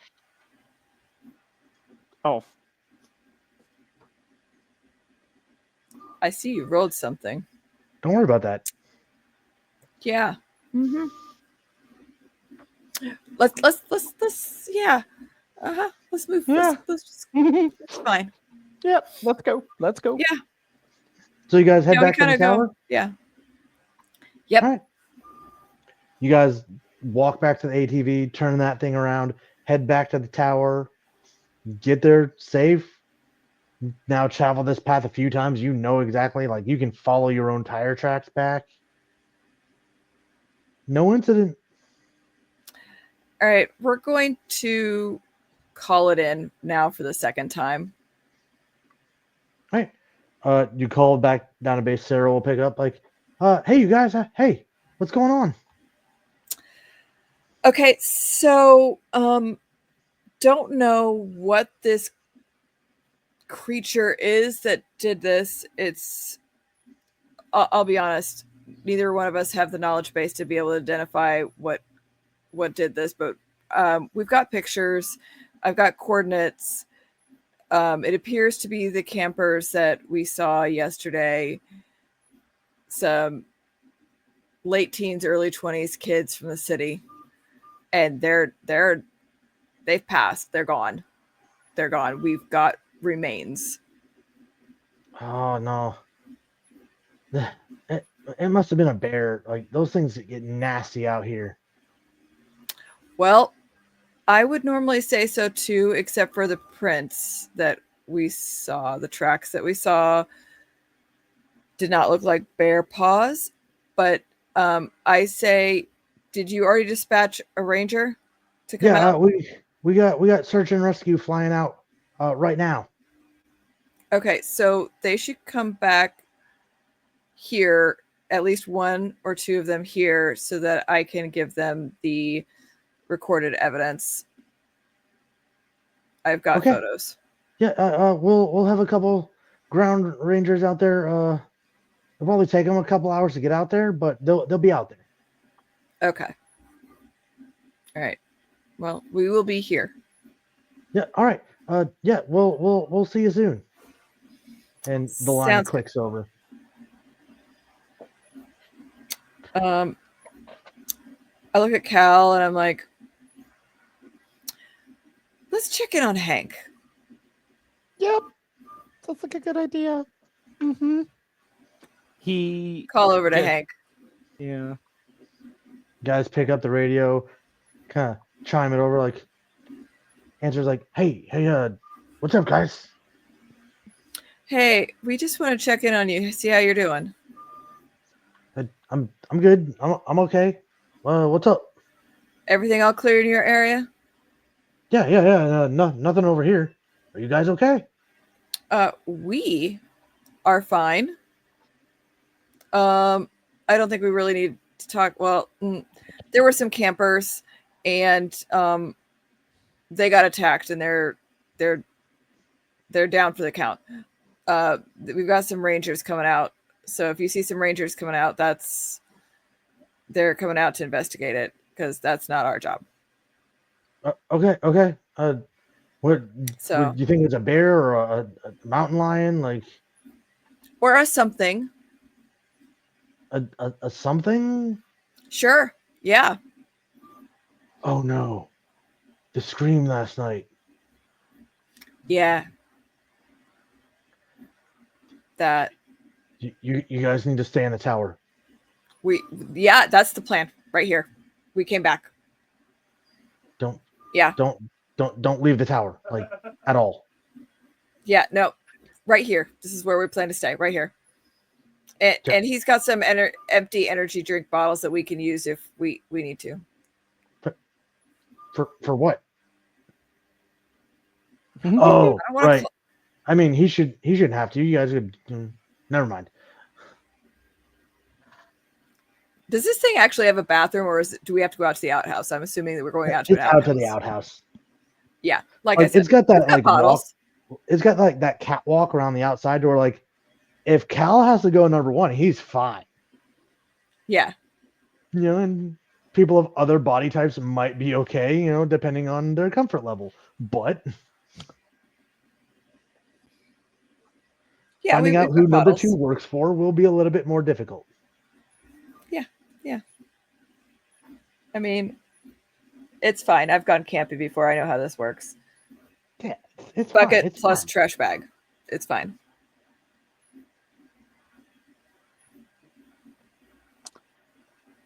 Anyway, yeah, that. So I realized I forgot I have a merit that would have been What very merit? useful. Encyclopedic knowledge. Mm-hmm. Intelligence plus wits gets me one random factoid when put with a weird phenomena or other unexplainable event. I would like to make that roll now, please. Go for it. Okay. Oh, please. I had my lucky milk today. Oh, Your lucky wow. milk. I spent another point of willpower. I'm spending another point of willpower. That was garbage. Okay. 2 successes. And you're Yes. looking for a piece of information about the creature you suspect it to be, right? So the way that it reads is that your character is a veritable font of useful and sometimes information. You can make an intelligence wits roll anytime your character is confronted with a situation or phenomenon outside his normal realm of experience. If the roll was successful, he may recall a fact that he heard at some point that may shed light on the matters. Okay. So in addition to knowing that these creatures come from cannibalism, they tend to need to feed on human meat to keep their strength. Going too long without it, they start to wither and decay.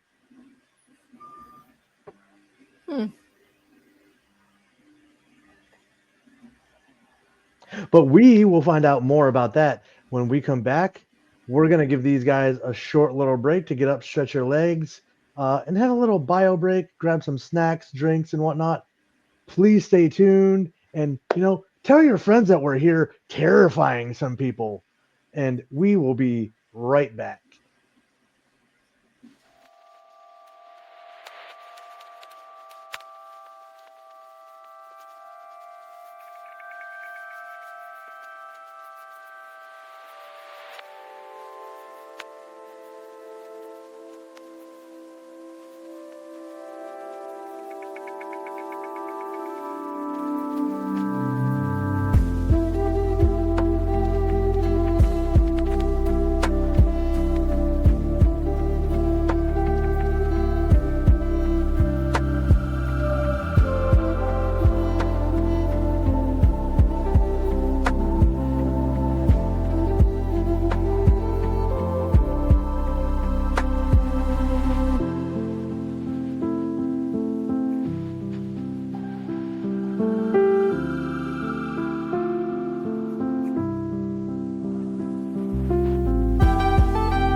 And welcome back.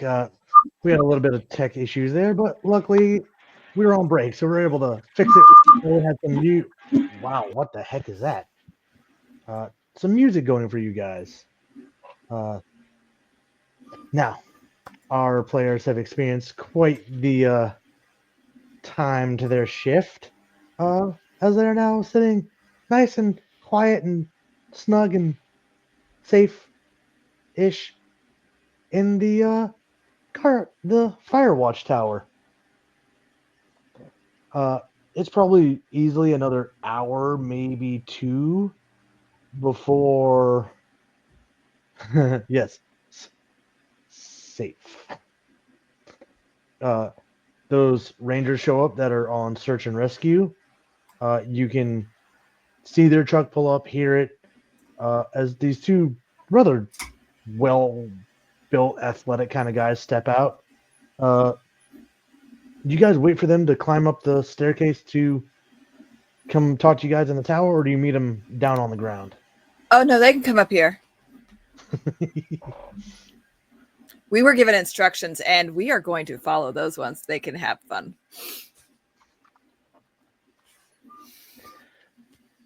Yeah, these two guys make their way up. You got a little window at the top of that door, and they kind of knock on that and wave to make sure it's okay to come in before opening and stepping inside. So you guys found the bodies? Yep. Let's start out with the initial campsite. I pull out the pictures. Okay.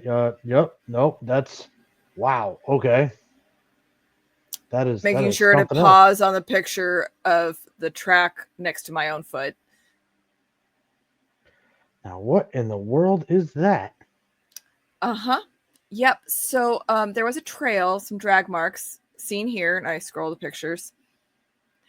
And so we followed those to these coordinates, and then this is what we found, and then I showed them the next set of pictures. Yeah, they kind of like recoil, like, oh, God. Well, I guess Hope we you're not can squeamish. She I says guess we after don't the have to fact. search for them if you found them all already. The Oh. concern is what did it. I mean, Because I can't tell you what that is. I don't know. Like, I've studied stuff, but not like this. for all we know, that they were out there making those. Like, this was probably like a mountain lion attack. They're the ones that usually drag their prey off. And they have tracks that look like that. No, but the kids were probably out there trying to pull pranks like that and making those before they got attacked. So you're saying you think they were being stupid, pulling stupid pranks, and then while being stupid shit happened. Yeah, basically. They fucked around. They found out. You see, no, that would be more of what.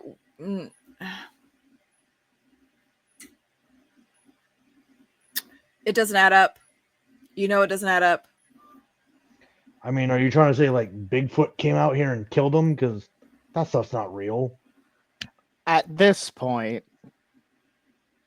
Cal has grabbed the book, opens the page, opens the book like this, much to his chagrin, and points. Yeah, those are folklore, kid. That's not real. They're stories from people who didn't understand what was going on around them. They didn't have science like we do. Okay, so explain this with science in a way that makes sense.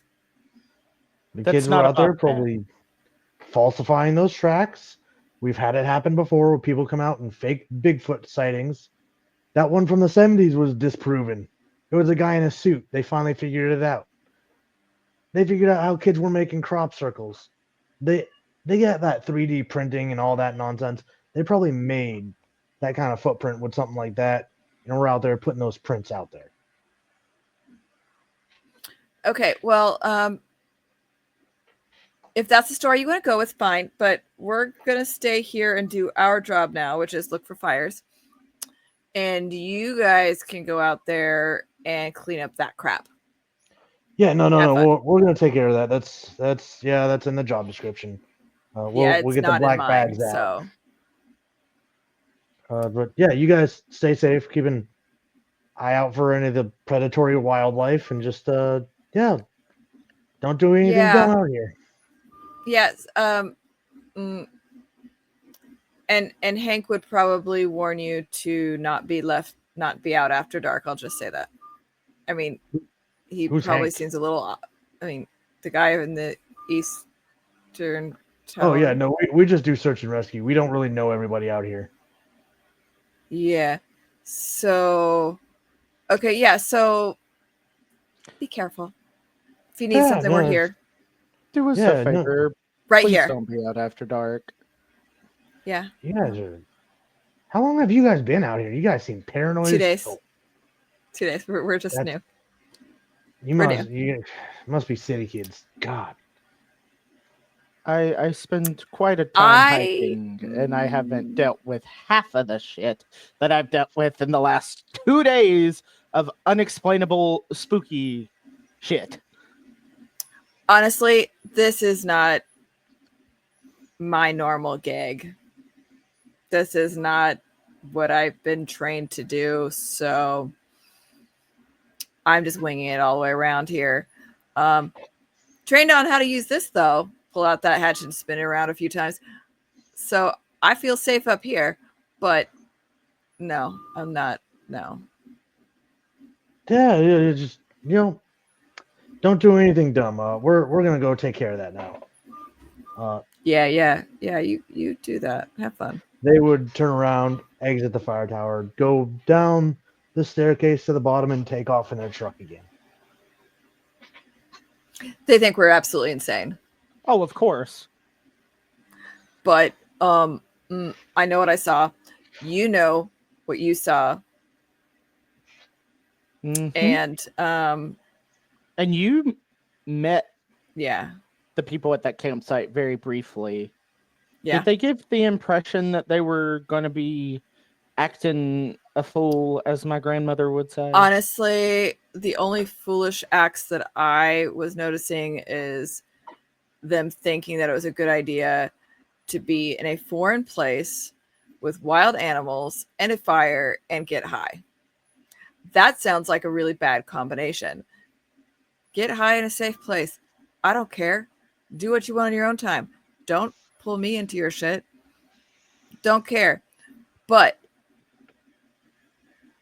like this, I didn't feel like was a good, safe environment for going and doing extracurricular activities like that.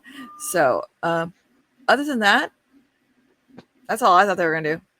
I seriously thought they were just gonna sit back and roll a few joints and get drunk, and if we were lucky, they wouldn't catch the entire forest on fire. That was my thought on them.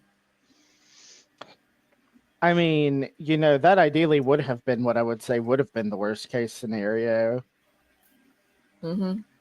Not whatever the hell this is. Don't imbibe Apparently, substances as yeah. mess with fire, kids. It's not Never a safe. good idea. Never a good idea. Even if the Marine tells you it's okay, don't do it. I don't have I can tell you context fire on stories later. Yeah, that. I know these things. It's fine. I can tell you fire stories later. But yeah, the Another time. rest of the afternoon kind of drags by as you guys are kind of in its tense state. The sun starts to set off that western ridge. Eventually, the daylight turns to night. Because I don't think either one of you want to leave the tower at this point. F no. Not till we know we've killed the thing or it's been dealt with. Put it that way. It's just a week-long assignment, right? And then we're back? Or is it a month-long? It's a month long. Month-long? Oh, it's a month-long. Okay, With we're going to be supply here. runs every week. Like Supply Sarah said, runs she- every week. Yep. Okay. She'd bring you guys fresh food and linens and whatever you guys needed. Take like the dirty laundry, bring you guys clean uniforms. I mean, Why'd that guy have to be such a freaking jerk? Send me out here. No offense to you. I know you wanted to be out here, but this was not what I wanted to be. Well, yeah, it's gonna. There's a difference in wanting to be out here and not wanting to be out here and being shoved here. Like, just because he had to get his panties in a wad because freaking ego hurt, freaking dumbass. Sounds like a man. Like, I mean,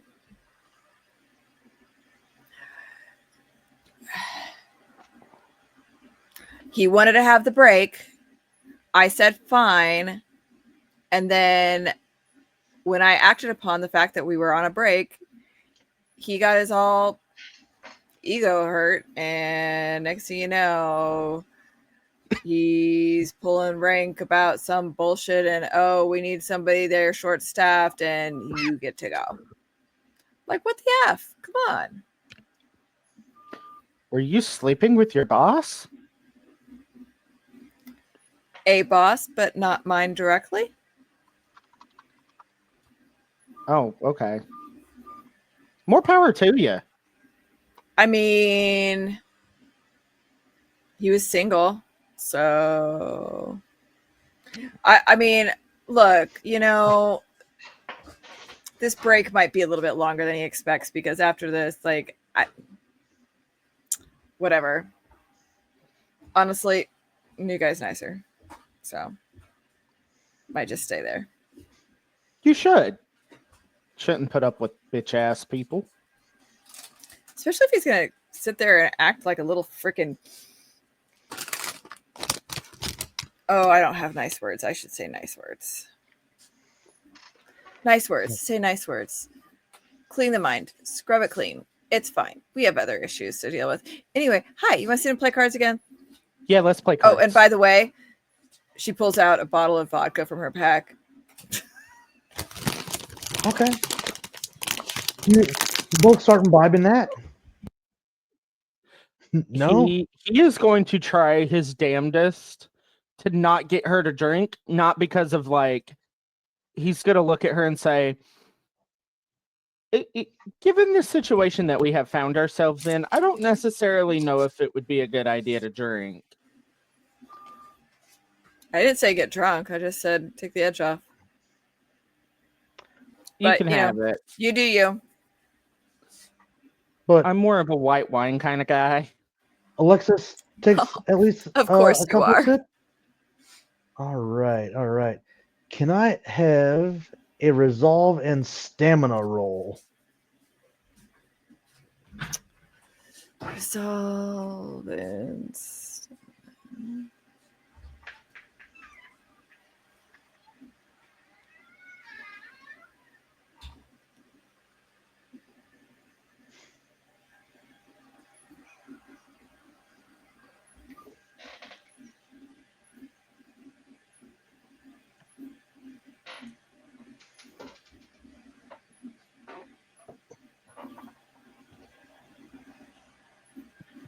Cat. Yeah, Alexis, after a couple drinks of that, like not getting drunk, but definitely feeling it.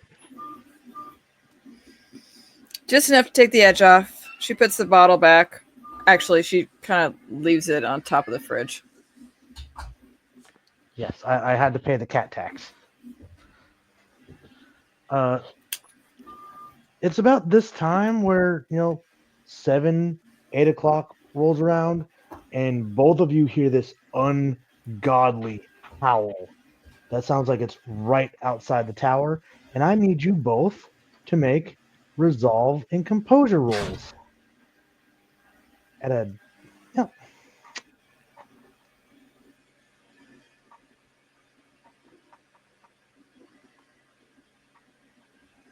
Okay.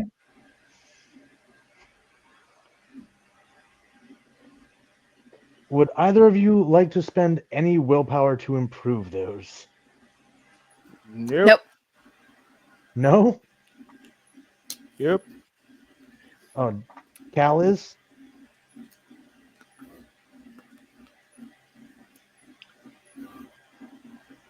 Cal will, but Alexis will not, right? That's what I heard? Nope. I said I okay. wasn't spending any either. Okay. I couldn't tell if it was a yup or a nope. Said nope. It turned to that backwoods like southern drawl. I was like, I don't know which word that was. All right. I know. Both of you are kind of overtaken with this overwhelming sense of fear, which is going to invoke a -2 dice penalty on all of your rolls until you can feel like you are safe again. But this sounds like it's right outside the tower. So at this time of night, there's still light outside. Yeah, it's not 8 like o'clock. pitch black. Like the moon is risen up. There's enough moonlight where like you can kind of see stuff. Lights out. You click the lights off. Mm-hmm. It Give can me go away. a wits and composure for whoever wants to make that roll. Do we get our danger sense? I'll give you 1 out of the 2. It's not a complete ambush situation, but I feel like with the paranoia, We'll let her have it. I got 1 success. do you want to spend any willpower on that? Yeah, sure. Why not? So I get 3 more Okay. dice. Yep. Reroll 3 dice. We've spent 2 willpower.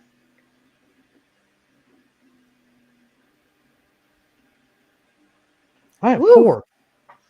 So you hear that howl, and you click the lights off, and you guys just stop, and you listen. And as you listen, you hear this stomp, stomp, stomp. But it's not stomping on soil or rock. It sounds like something hard stepping against wood. Whatever And- is coming up. Yeah, you can hear as it slowly, step by step, coming up the stairs up the tower. You're a good shot, right?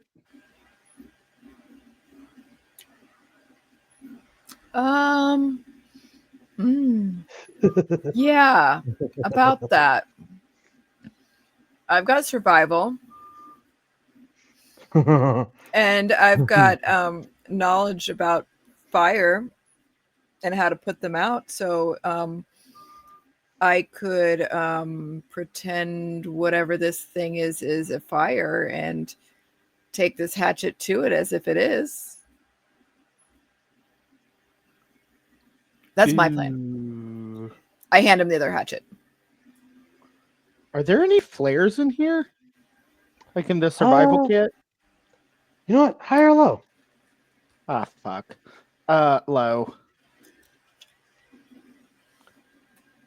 Let me fix that. You said low? Sure. Yeah. I was just making sure I heard you right. Yeah. Yeah. Sorry. There are no flares. Damn it. What? Just clunk, clunk, Is getting closer. and there closer. a way that, because we really could have the element of surprise here, right? Okay. Is there a way that the two of us could maneuver to get a surprise attack on it when it opens the door? I will call that a wits plus stealth. Damn it! Why would a scientist have dots and wits and stealth, or wit or stealth? Shit. Well, one of you does. It may be Yep. it may be a single lonely dot down there, but it's down there.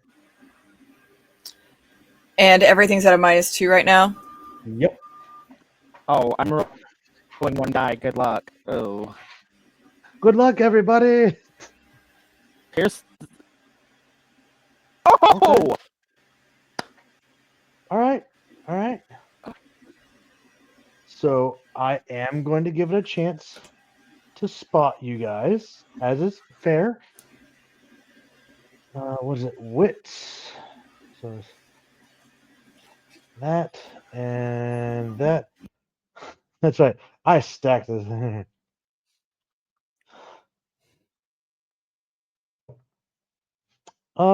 Yeah, I'm gonna let you guys have it because I didn't bother to do its willpower, so I'm not even gonna use it. We're just gonna go flat rolls for that thing tonight. You guys kind of like shimmy off to one side of each of the door, like find something to kind of like huddle down behind, clutching that hatchet, just waiting. And you hear this thing get up, just clunk, clunk in front of the door. You hear this, this heavy, heavy breathing. It doesn't even sound human or like an animal. It doesn't sound like it's coming through the muzzle of like a bear or anybody that's seen like a movie where you get that like nasally sound to it almost. As it fiddles with the door trying to work its way before just crash, slamming its way through the door. Kind of walks in. And you see, looking at the bottom, you see these thick hooven legs going all the way up into this semi-human body, but with these long taloned fingers. And on its head, it's not a human head. It looks like a deer skull with these long, jagged, protruding antlers that seem to twist and turn in unnatural directions.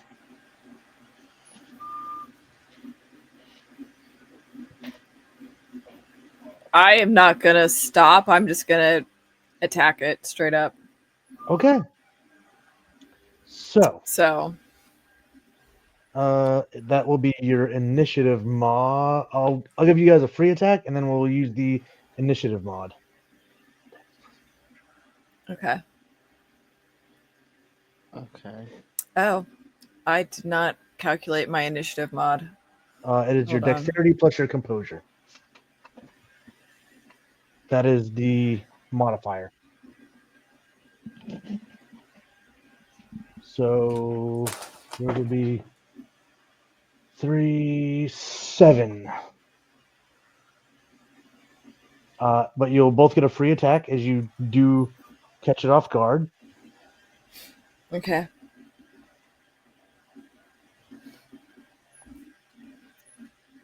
And you guys can go in whichever order you'd like to go.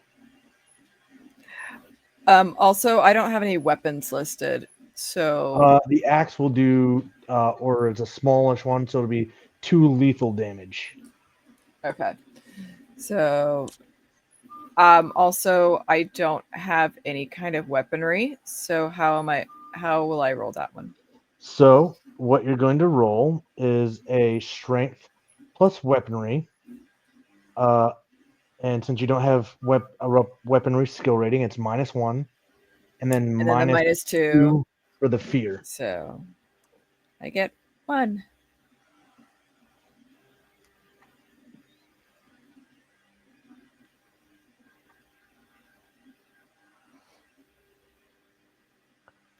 Yeah. Hey, 1 on the 1. All right. So what Cal is going to do is instead of going for a deep cut, he is going to try to slash with the hatchet instead of going in for like a log splitting chop. Okay. It's still so I'm still using dex, so I could still use my dexterity, right? Yes.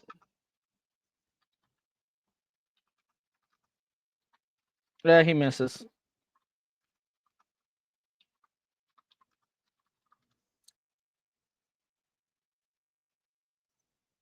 Okay.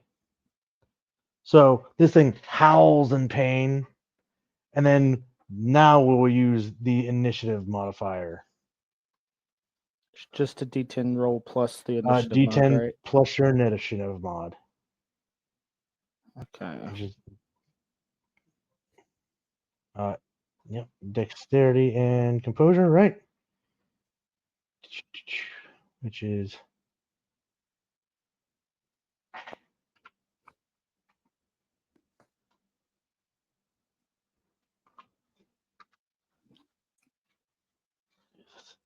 and then just put, yep, just like that.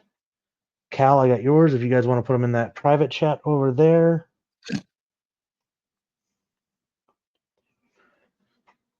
All right, it'll go Alexis, then this thing, then Cal. It's nice knowing you all.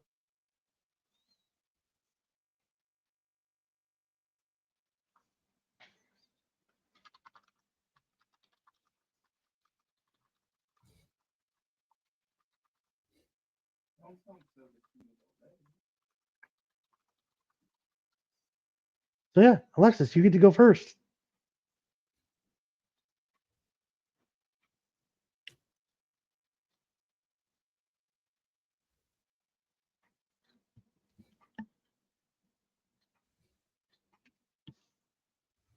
Just swinging at it, and a miss. Since you're the one that hit it before, and you take another swing at it, it kind of stops, and will take this big clawed hand and swipe down at you. And this is a 1, 2, 3, 4, 5, 6. This is a big pull for Elmo. Oh God. Yeah.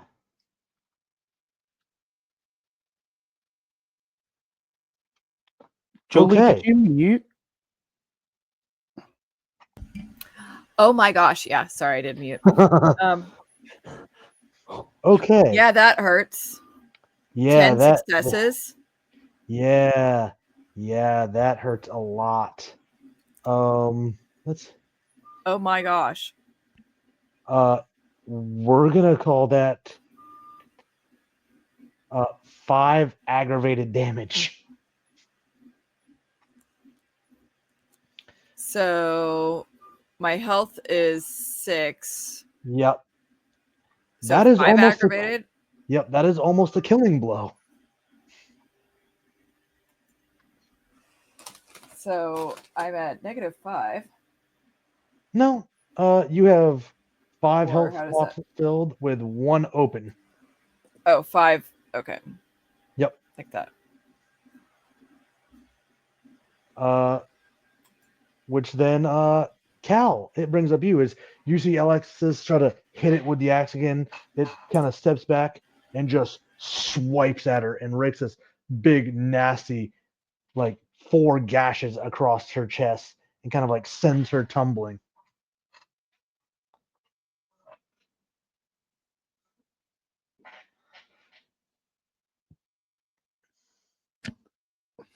I literally have nothing that is useful. You can always bravely run away. Yeah, but he's not going to leave her to die. They're in the thick of this shit together. Okay. Hold on, let me think.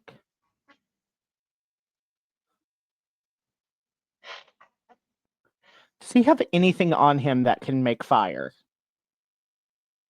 Yeah, I should say you got a lighter or something on you. Matches. Hairspray? Or something I wouldn't- flammable? Like I something could just say flammable. I could say bug spray. I wouldn't say hairspray. I don't know. Hairspray's the go-to. Your you is showing.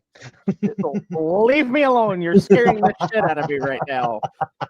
Sorry I had lapses in what the fuck I'm doing. Well, when in doubt, set the bitch on fire. So if you can get to the bug spray and So Alexis keeps a little tin of cotton balls that are soaked in Vaseline for starting fires in a little tin on top of the fridge.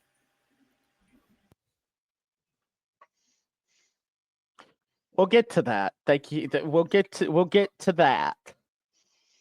That'll come in. That'll be a secret mouse Cthulhu if I can get the thing out of the tower, because that's my first goal. Is to try to get it out of the tower That's and fair. away from Alexis. So he is going to dash to the to where the bug spray is, because I imagine the lighter's on him. Yep. And this may be multiple rounds of doing things, which is fine. Yep. But the first thing is get away from big meaty. Yes. Which will be, we'll call it like a tumble check, which we'll call dex and athletics. To kind of get by it. Okay. At a -2, right? Yes, sir. For the love of sweet Mother Mary and Joseph. Yeah, for the love of that sweet was a Mother lot Mary. of tens for Elmo. Jesus. Ooh. 2.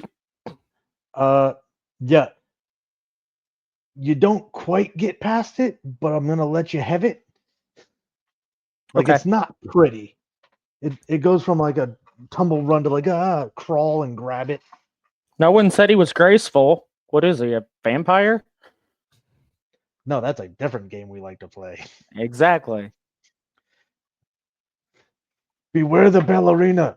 When she kicks you, it hurts real bad. Really, really bad. Trust me, I know. Mm-hmm.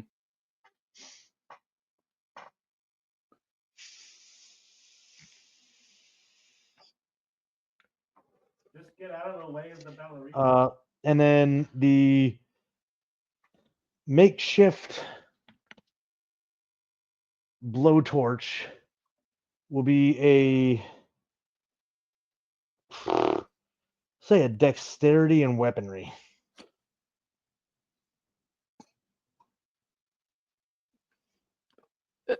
Hold on. I was It gonna say didn't matter. composure, but I don't think it matters.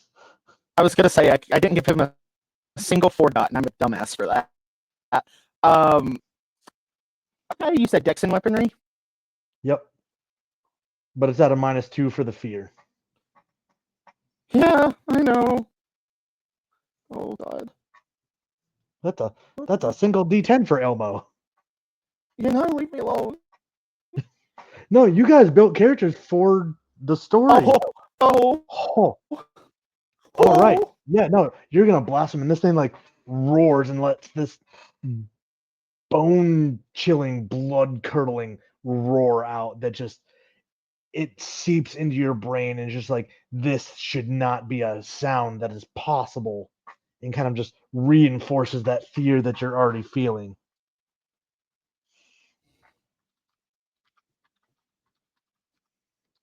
As the fire kind of wells up against it.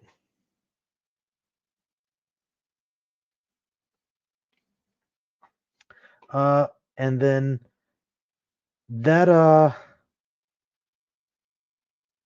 bring up Alexis. So she doesn't have weaponry. She does have brawl. So since she was so very successful before with the other thing, she is going to try just straight punching it. Okay. Or She's kicking it. She's going to straight up go into hand to hand with this thing. Okay.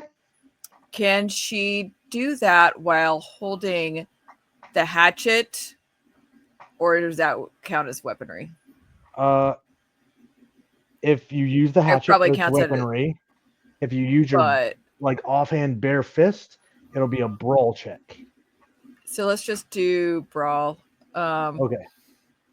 Because she's got points in that. Yep. And so that's strength. Strength plus brawl and -2 for the fear. -2 for the fear. So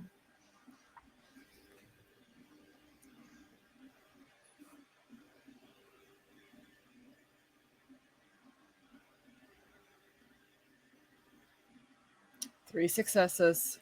All right. That worked better. Okay.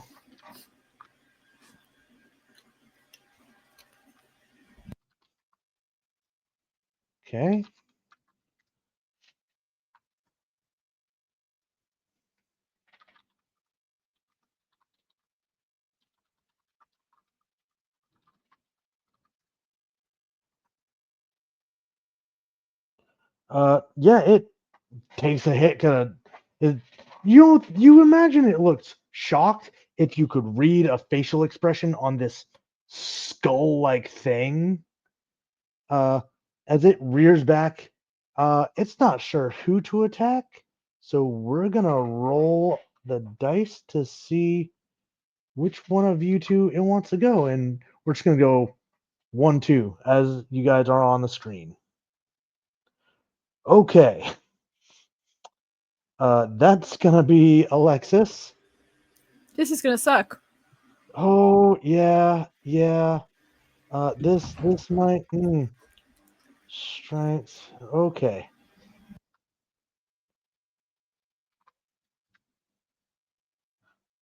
Uh, that is going to be 2 more aggravated damage. So that Which- does put me in the negative. So does that mean I pass out?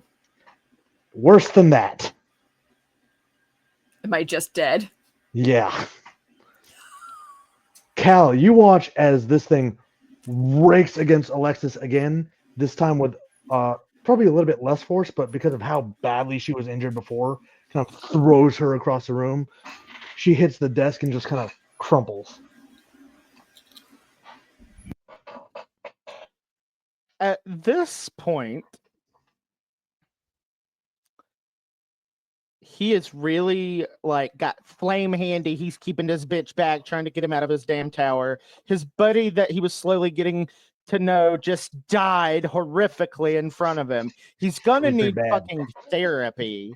100%. If he wasn't already in therapy, which this kid probably was. I'm pretty sure he's Um, going on a grippy sock vacation.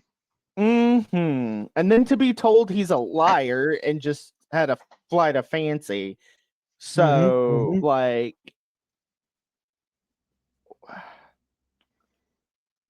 he is trying to think of how to banish the damn thing in the midst of whoosh, whoosh. It's like, there's got to So- be a way to get rid of it. How do I get rid of it? Trying to use the flame again? Yeah, he's gonna try to set it on fire this time, like full force, set it on fire. Composure and weaponry. Or dex and weaponry. I think it's the same thing. Because you're rolling a single d10. Well, Because you still have the fear.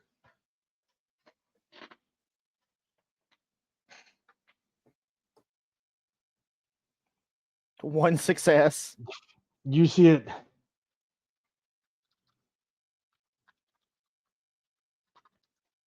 You see it kind of howl and like spin back a little bit. But again, really not stopping it. It seems to not like the fire. Like it's trying to bat at it and get it away. And normally this is what's up? Is with the way that it's acting, does it seem to give the impression that it is afraid of fire more so than an average thing would be afraid of fire? Would he be able to pick up Probably. on that? I think so. Oh.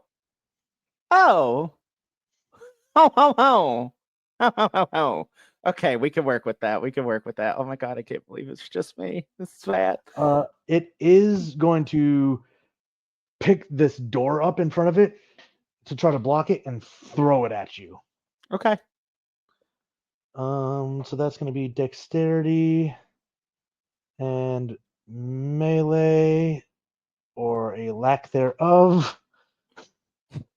I didn't give this thing melee. It didn't make sense. So it's like, no, I just swipes at things, right?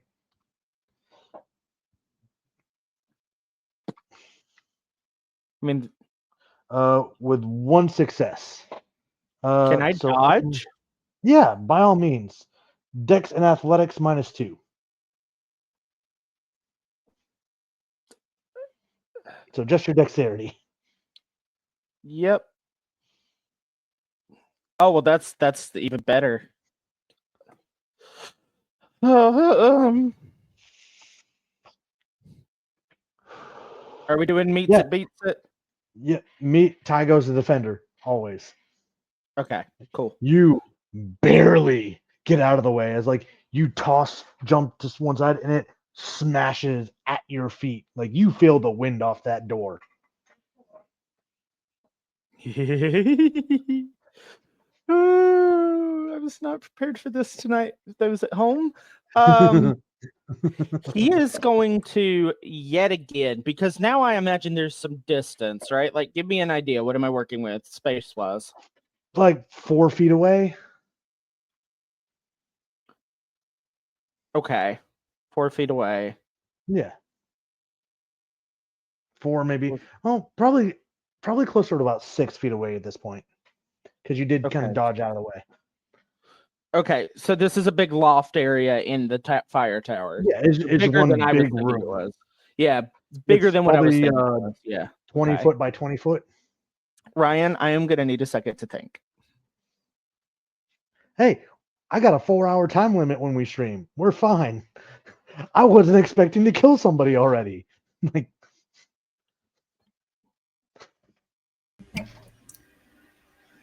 Second character death. and our first death on the Dark Domain channel. Oh, I popped it for you, huh? Mhm. All right, so he is going to unguard this thing with fire. All right. It's that same roll again. Let me ask you this. Are you trying to intimidate it with the fire? That would do me.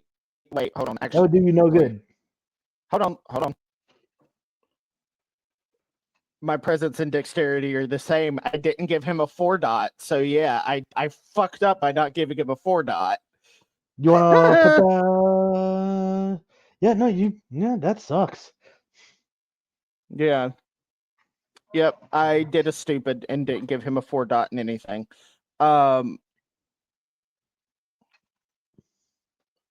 If I do not keep him at bay, this is my train of thought. Mm-hmm. If Cal cannot either get him to run away or set him on fire and kill it in these next couple of turns, Cal is just going to end up dead. Fair assumption. So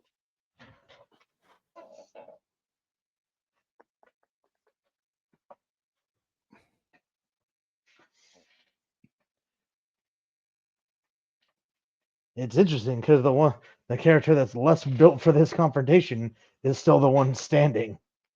yeah, I know. I was not Not that either intending one to. was built for it, but like, But he came after me more. you're the one that hurt him more. Yeah. Like, oh, that one's a threat. We're gonna take care of that first. Yeah, Smart monster. I mean, unfortunately. listen, I've had to teach some grown men how to take care of themselves, and they still understood take down the bigger gun first. So, like, Yeah. I gotta give some credit to some supernatural creatures. Like, that one's hurting me. I need it to stop. Yeah.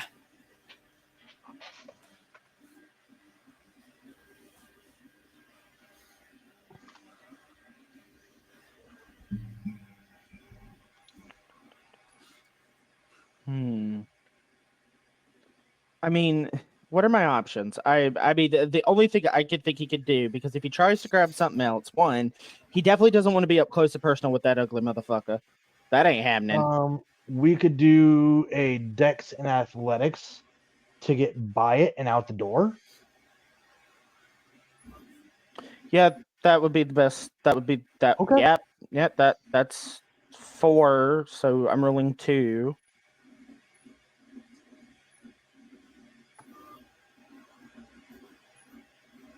No, you're rolling 3.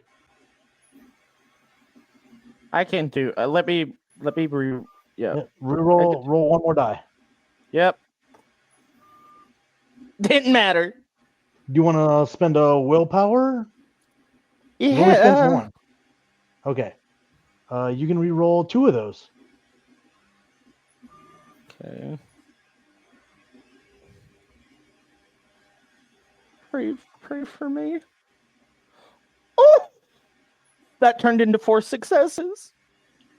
Excellent. We love that. As he kind of like, I imagine he like just kind of like rolls over and like scrambles past it on the floor, like as his big claw comes out and swipes at the ground, leaving this gashes in the wood. As like Cal makes it to his feet just outside the door, and probably starts sprinting down the stairs. Yeah, he's getting on the ATV. Does he have another way to communicate with the Rangers, the actual Rangers, not the volunteers? You could try the walkie-talkie, assuming that he grabbed one. High or low? Hi.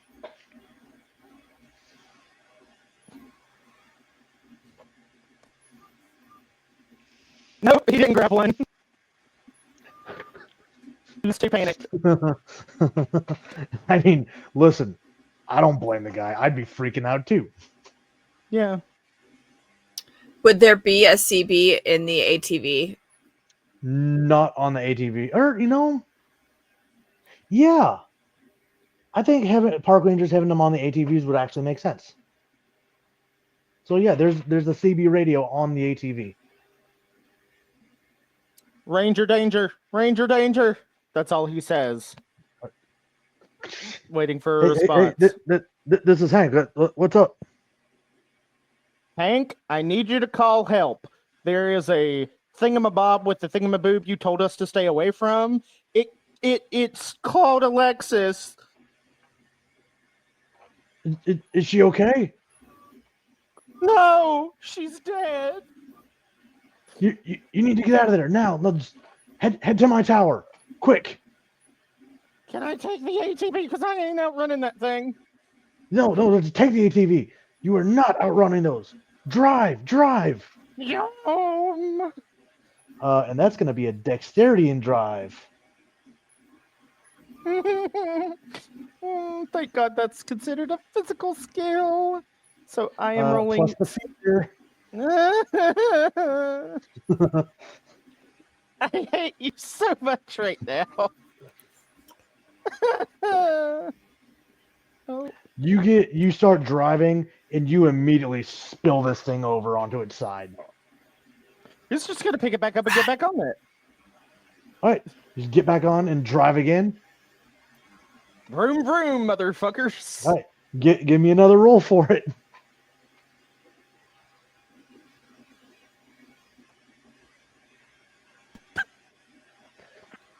This time, because you left that thing up there.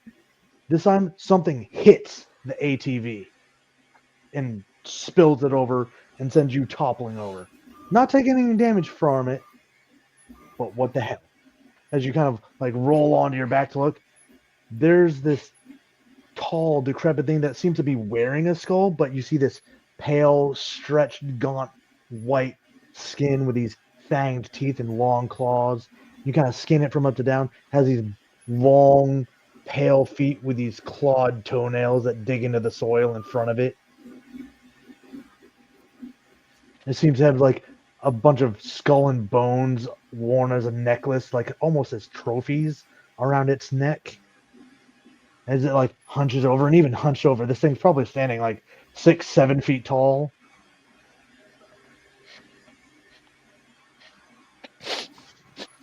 Damn it, Bonnie. I'm putting that one up there so that can be immortalized on YouTube too. Yeah. What is this little college nerdy twink gonna do now? Because I heard that, Sorry. Chandler. Oh, did you hear it? Yeah. Okay. Die.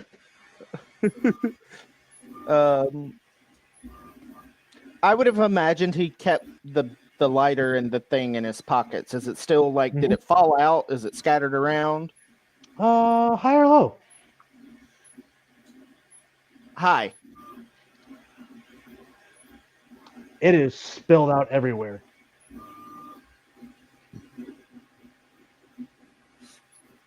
Fuck. The dice love to tell a story. Boy, do they. I mean, I don't know. Ryan, with the way he's built, the only thing he can do is get up and run. Yeah, go for it. We're gonna say he gets the shot of adrenaline, so it's gonna overcome that fear, and that'll be a Dex and Athletics. But this thing will give chase.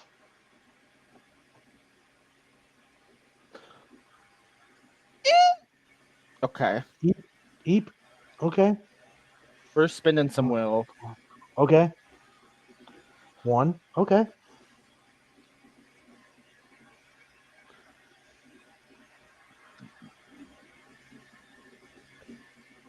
Yeah, it catches up to you, and you feel this thing grab onto the back of your shirt and just rip you back off your feet. And that is just now standing over you. Just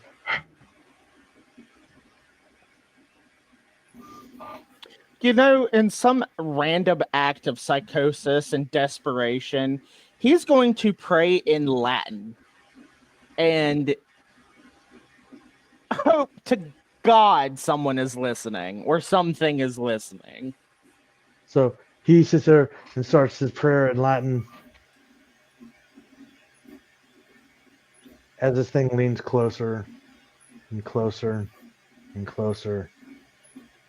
And then Cal's world goes dark.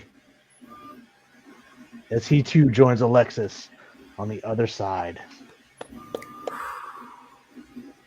And that, ladies and gentlemen, has been Firewatch.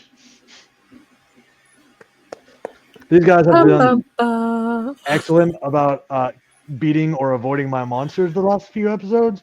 So we had to, pump them up a little bit. I didn't follow what Einar told me to do and roll a d4 and put more of these in. Because the d4 told me to bring 4 of these. I was like, let's start with 1 and see what happens.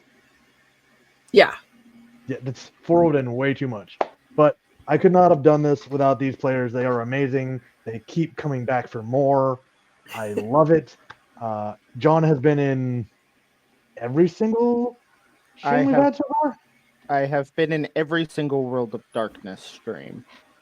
You also did The Witch is Dead. Yeah, we kicked the channel off with the Witch is Dead holiday special. I felt it was appropriate because that was my first stream for Slices and Dices. So, carrying the torch a little bit. But, like I said, I couldn't do it without these players. And on the channel, we take time to acknowledge them and let them introduce themselves, tell you where to find them. I know that's kind of changing because of what's going on here in the States at the end of the weekend. So I'm sure they have some other things, as well as we have mods dropping Discord links in the chat if you guys are interested in joining us and having fun with these kinds of stories. But let's get to know these lovely players here first. Ladies so we'll first. Start up here with you. Oh, starting the bottom. Hi, I am Julie. You can find me hanging out in Discord. I am Dritzt on Discord, and with the developments that are going to go into effect tomorrow, I downloaded Lemonade for the first time. And so if you're looking me up on there, I'm Dritzt Norris, which was my very first ever gaming handle, which I have gone back to for that. So, because who's more BA than those two people, Chuck Norris and Dritzt Stewart, and so that's where that came from. And other than that, yeah, that's it on my socials. I hang out with the people I like and try to ignore all the rest of the crud that's out there. So, and this is my second stream 2 nights in a row with Ryan. Yeah. So I planned this one more than I planned and yesterday. with John. So thank you. This is great. Good fun. Dritz and my second ever character death ever. Dritz has also signed up for a very special one-shot I'll be doing over on Slices and Dices, but I'm not going to spoil that just yet. Coming soon. Coming soon on a slice near you. Hi, John, my good friend. Yeah. Hi, I'm John. I knew what was going on the whole time because I'm just that guy. And you can find me on Twitch. I'm also on Discord. If you know the Discord. But yeah, you can follow me on Twitch at Rosewood Productions. I'm working on getting some streaming set up, very similar TTRPG. May run a podcast style episode once a month, where me and my other half over there, who you maybe caught a glimpse of, who's also been on the channel, just sit down and have a chit chat and things like that. Since the Clock app is no more. Yeah, come have a good time, sit a spell, and happy to be here. I feel like I've been here a lot. I'm not complaining. I'm Ryan. I've been the storyteller tonight. I am the creator and primary owner of the Dark Domain Twitch and the Discord, which you guys are all more than welcome to. We have an open door policy. Everyone is welcome. I personally make sure of that as a personal mission of mine to create a safe space for tabletop role players. We support the LGBTQIA plus community and people from all walks of life. There is no discrimination allowed within our walls.